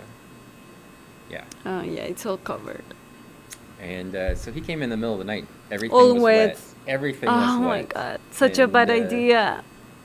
And cold. And we all woke up and we're like, "What's going on, Mitch?" And he was unhappy. Yes, I can imagine why. It's easy to imagine why. This was a fun trip though. So we had this. Some of the evenings we had some free time. Yeah. And they were playing cards and whatnot because in the days we were working very hard on coring and collecting materials and whatever else. It was in the dead of winter. Hmm. I don't know. That doesn't sound very nice. No, it was nice. Very cold. But the guy that was sort of in charge of doing all the cooking did something I'd never seen before, which is so after he made this big pot of spaghetti, and so we all had a big spaghetti dinner, which was fine. And then afterwards he was washing the dishes using the leftover pasta as a sponge to clean the dishes, which was completely weird to me. Oh my god. Good news, everyone. I don't think that worked very well. I don't think so either, but Were they like burnt or something? Were they hard enough to? No. It was like they were cooked pasta, and he was using it sort of like as a sponge. That's I laughed very the whole time. weird. I laughed the whole time. And there's a really funny story. Remember we were talking about how scorpions get in your boots Oh, yeah. at the beginning of the stream. This on this trip, they'd picked some guy who the first night he'd left his boots on the ground in the cabin, and a mouse had come and stuffed some materials into his boots. And when he got up in the morning, Like making a nest? like it was making a nest in his boots. And when he got up in the morning, he was like, there's a bunch of crap in my boots. And so he dumped it out. And then for the rest of the trip, somebody who was never revealed, what's that? Somebody who was never revealed to me or anyone else, they wouldn't say who it was. I know it was a person though. He kept progressively hiding his boots in different places. And he would get up in the morning and I think it's that little 1 millimeter, The other, 1 micron sized weird one. tiny guy with the strutted processes, I think.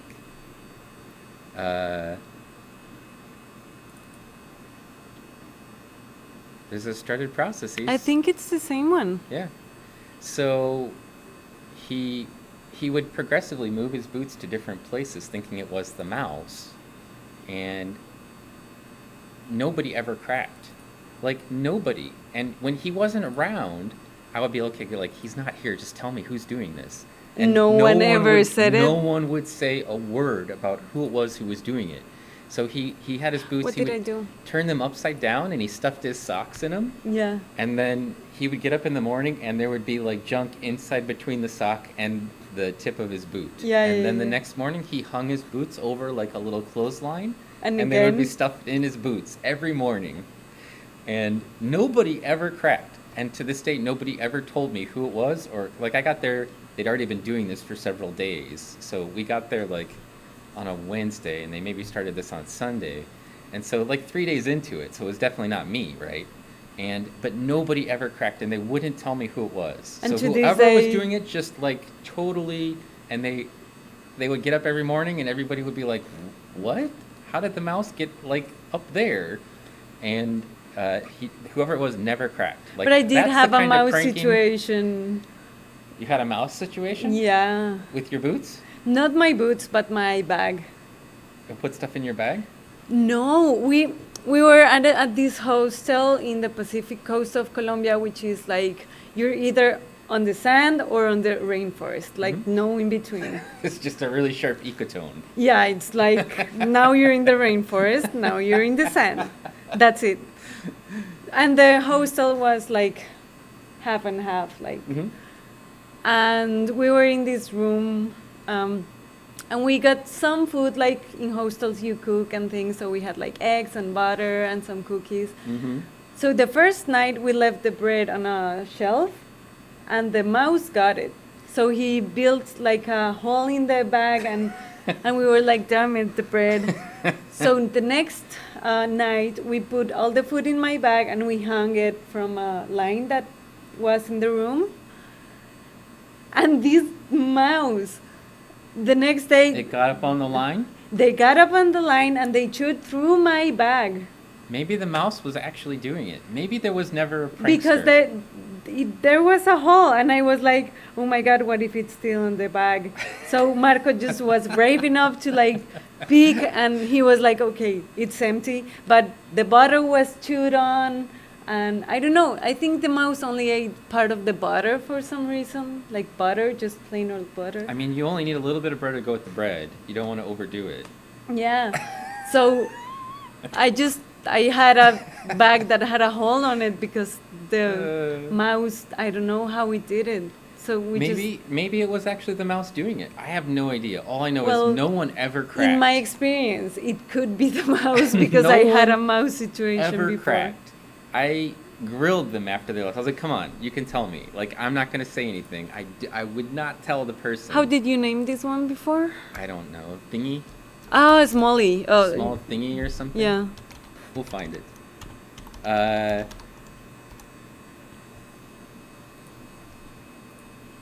Oh, Bluesy says they put it under the sleeping bag when they have a blanket. So they're lying on top of a woolen. That might Okay. work, actually. Yeah. And Nid says they're heading off to bed. All right, Nid. Have a good Bye. night. Sleep well. Next time, bring a bottle. Yeah.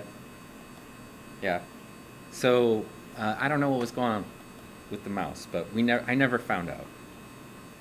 And everybody there just swore it was the mouse doing it. So, but I mean, if that's the commitment that I think you have to a practical joke. It was amazing how this mouse got my butter. So I don't know. I'm thinking. I've told this story before, I think a long time ago, way before, when I first started, I was talking about donuts at some time. One of my former students really loved donuts. And, I mean, like, just gushed over the idea of getting donuts. Okay. And so, but she told me she loved practical jokes. And I said, oh, I'm really good at practical jokes. But I was like, you'll never see it coming. You will never see it coming. And then she's like, oh, I will. Not So, really. 3 months later, it's her birthday. And I said, I'm going to go get you guys donuts for your birthday. And I snuck off to the donut shop ahead of time. I put all of the donuts in a Ziploc bag. I came back to the university and hid them. And then I took the box, I filled it with rocks. I went out and acted like I was coming from the donut store. And I told the kids in the lab, okay, make sure that Ellen is looking, I'm coming with the donuts. Make sure she can see me coming with the donuts. And outside of our lab, there's like the window, and there's sort of like a ditch-like thing, right? And then there's this big cement wall. And I was walking right in front of the lab with this big box full of rocks that I was pretending were coming from the donuts thing. And Ellen saw me, and she started waving, and I was walking like I was walking along the edge of the cement wall. And I went to wave, and then I acted like I stumbled, and I fell into the ditch? the window ditch. Yeah. And the box fell open, you know, and all the stuff rolled out onto the ground. She was like, And she was "No." like, and she literally said she started crying, and then she ran out because she was going to try to save the donuts that Not had you. landed. Not me. She didn't care that I had fallen. I mean, I clearly landed on my feet. Yeah. But the donut box went down, and she was going to run out and save whatever donuts had fallen out. And then she got out there, and I was like, I told you I would get you.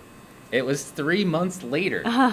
And then her face just went totally white. She's like, I can't believe you did this to me. And I was like, it's fine. The donuts are in the other room. The donuts are fine. The donuts are in case fine. you're wondering. Exactly.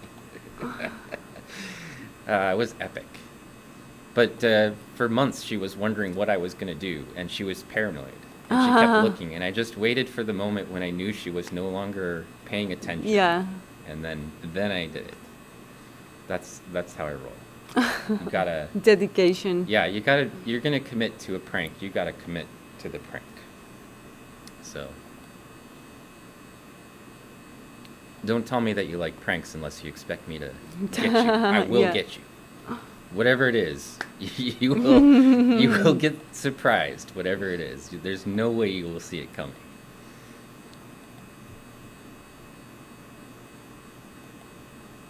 I wish we could have filmed it back in the day. That would have made a great TikTok video. Back in today. If we could have filmed that happening, that would have been the best. No donuts were harmed in the making of this prank. Exactly. That's how you have to roll. I can't tell you how excited she was about the donuts when she saw me coming. She started like jumping up and down. She was so excited, and then I was like, "Hi!" Oh, just dumped them. Again, into these ones. I don't know what that is. I'm taking a picture. It looks like mineralogic almost. Really?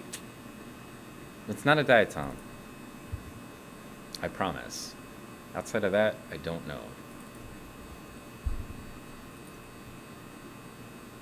They look very weird. Like They have a very geometric. specific pattern, Yeah. yeah. Yeah.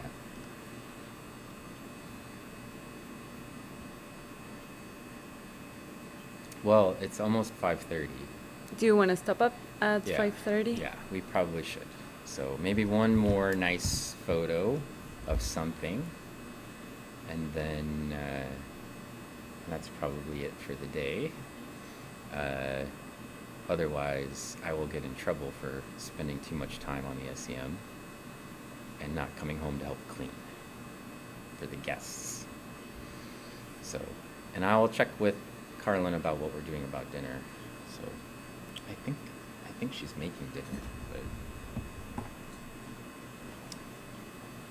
Well, that mac and cheese was a success, so. you I'm like the mac guessing- and cheese? Yeah, it was nice. I think it went over well with Rihanna. Yeah, So- definitely. And then I had mac and cheese for lunch the next day, so that was nice. And I was eating brats for the rest of the week. Yeah, I'm guessing. And I still have a whole package of brats that I didn't cook, so There you go. You just need to wait for the weather to get a little better and you can do some grilling. I can grill anything. We grill with the garage door open, just under the garage ledge. Ah. So we can always grill. There's a lot of, we cook most of the, like if Carlin's making grilled chicken, we just cook it on the grill outside all the Mhm. time. So. Saves on dishes and cleaning. It keeps the house cool when it's the summertime. Yeah, yeah. So works nicely. In December, when I was in Denver with my family, one day I was going to make something with these broths, like my aunt had frozen. Mm-hmm. So I thought I'll just make them with pasta or something, I don't know. And my uncle was like, no, I'm going to grill them. And I was like, it's the winter. And he was like, I don't care, we're going out and we're getting the propane gas Yeah. and I'm grilling them. And he grilled them. That's how you make a brat. And I was like, okay, well, up to you. I'm not going outside. Like, But you will eat the I brats. was making lunch, not anymore, because I'm not going outside. I was just But you making did them. eat the brats. Yeah, yeah. And it was good. It was nice. Grilling just makes it taste better. I don't know. I agree. Especially brats. What are we calling this one? I don't know what is it. You get to name it because I don't know what it is. Weird. Weird. Weird. Weird. Weird. You could have just named it Just weird thingy in weird. Spanish and it would have been fine. Just weird. What's thingy in Spanish? Cosita. Cosita. And what's weird? Rara. Cosita rara. Rada? Rara. Weird.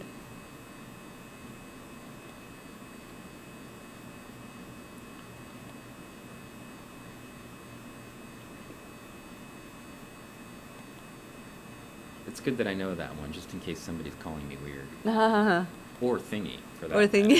Yeah. Now I know. At least you know that they're saying weird things about you. Right. It's fine.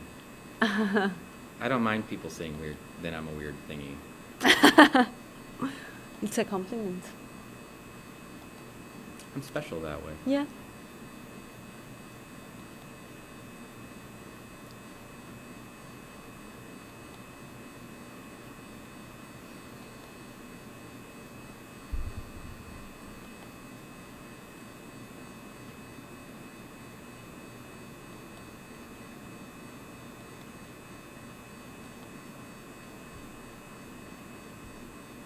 I have a tongue twister for rolling your R's. Are you Uh-oh. willing to try it? Uh-oh. A tongue twister.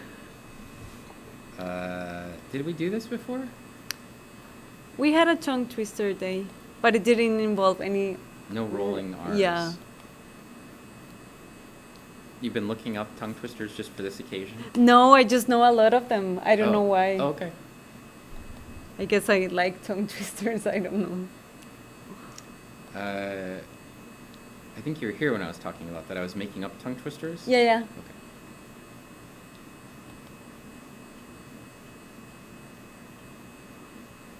Are you going to tell us what it is? You want to try it? I want you to try it. I want them to hear you try it. Okay, but if you try it, it's better. Well, yeah, I have to hear it first. It's R con R cigarro, R con R barril, rápido rodan los carros por el ferrocarril. No chance.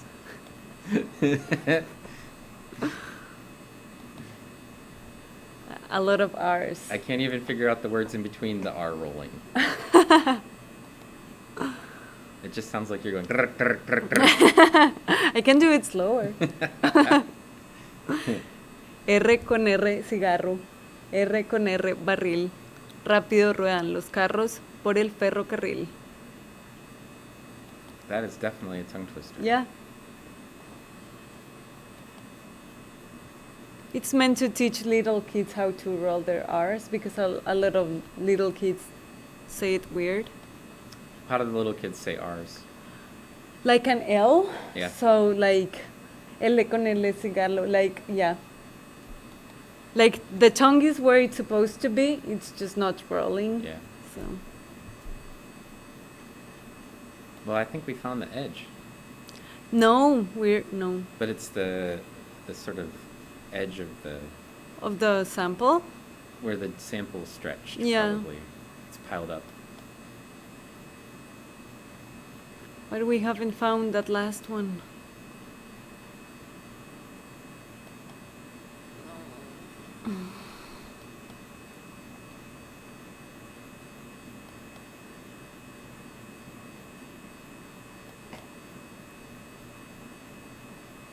Ooh, It's a nice diatom.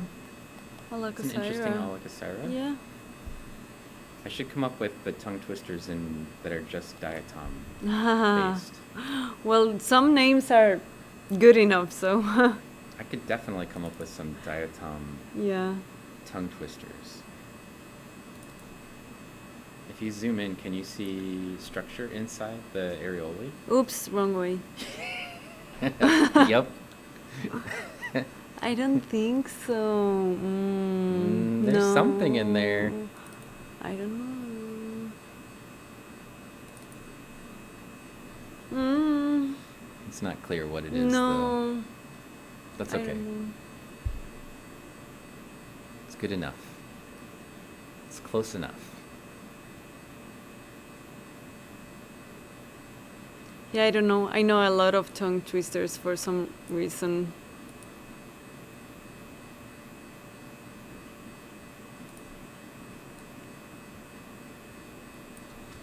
There's one that my aunts used to do that it was really hard for me.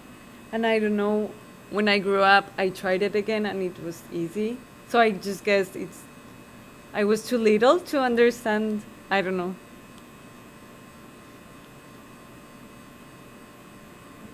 One of my fellow streamers, Dell, has you can spend the channel points to make him say tongue twisters. So,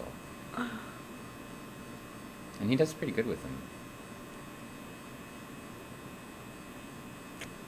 And I think maybe he speaks Spanish. Maybe.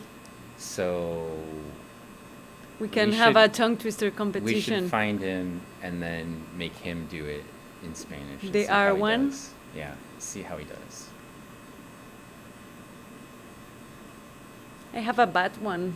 This is a phytolith piece up here as well. This one? Yeah, I think Okay. so. It's broken here, Yeah. but this is very smooth, and those two little points. Like the lobes? Yep, I think those are pieces from the lobes. I believe so. It's a nice picture. Yeah, it's pretty good. You can kind of see the inside. Yeah, they have some sort of Yeah. little pinwheel like structure in there. It's just not clear what it is. Here you can see it. Yeah. Some sort of covering. I maybe can make it stand out if I take it to Photoshop and enhance the contrast a lot. Okay, well, we should probably say Good. bye to people here on the stream and force them to go somewhere. Oh, this is a 4-hour session. And you're only 3 followers away. At 3 followers from 2,000 followers. Look at that. We're so close. Okay, let's, that'll be good. Next time we'll, Nothing maybe is if I stream the thunderstorm tonight, Possible. Maybe Not if you'll you get can to- imagine maybe I'll it. get those extra 3 viewers. Hey, Open Set's on. You're rating him? Yes, for sure, Open Set. Is he the one that speaks Spanish? No. No. Open Set is a fellow microscope streamer. It's part of my little squad of streamers. And, oh, yep, we got a bunch of thank yous. Actually, this brings us one closer now. We're only 2 away. Woohoo! And we got thanks and thanks for the streams from Devil and Mrs. J, Commander Shafard, Recruit, Pragmatic. Thank you guys for hanging out with us all day.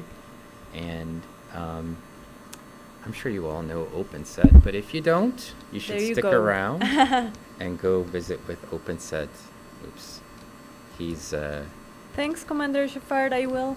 he's probably on his microscope and playing keyboards at the same time. Oops, why did that just inserted some sort of a weird symbol? There it goes. And we'll see what he's up to. Yesterday he was just grilling burgers. And I think that's the great thing about Twitch. You can just put whatever you want on there. Sometimes you just want to hang out with people, you know? And here we have sort of a good structure where we have science going on in the background, and then we just kind of chat about tongue Life. twisters and whatever. So, Cordis says, you have a good vibe going on here. Thanks and see you soon. Thank you for hanging out with us, Cordis. I'll probably be back tonight with my camera, If there's streaming a a thunderstorm. thunderstorm, and I'm going to be taking pictures of lightning. So if you like cool stuff, we'll talk Be a little sure bit to about show that, up. and maybe a little bit about how Good you news, can take everyone. pictures of lightning. So Someone else followed you. somebody else did follow in for lightning. Yeah, it'll be good if we get it. Sometimes the thunderstorms just go right around Terre Haute and miss us completely. Yeah, 1999. We're gonna party like it's 1999. You know, we're almost there. Me and you and Prince, and we'll do it. And then we'll have a lightning storm, maybe number 2000. All right. See everybody. Thanks for hanging out, Bye. and enjoy OpenSet, one of my favorite streamers. So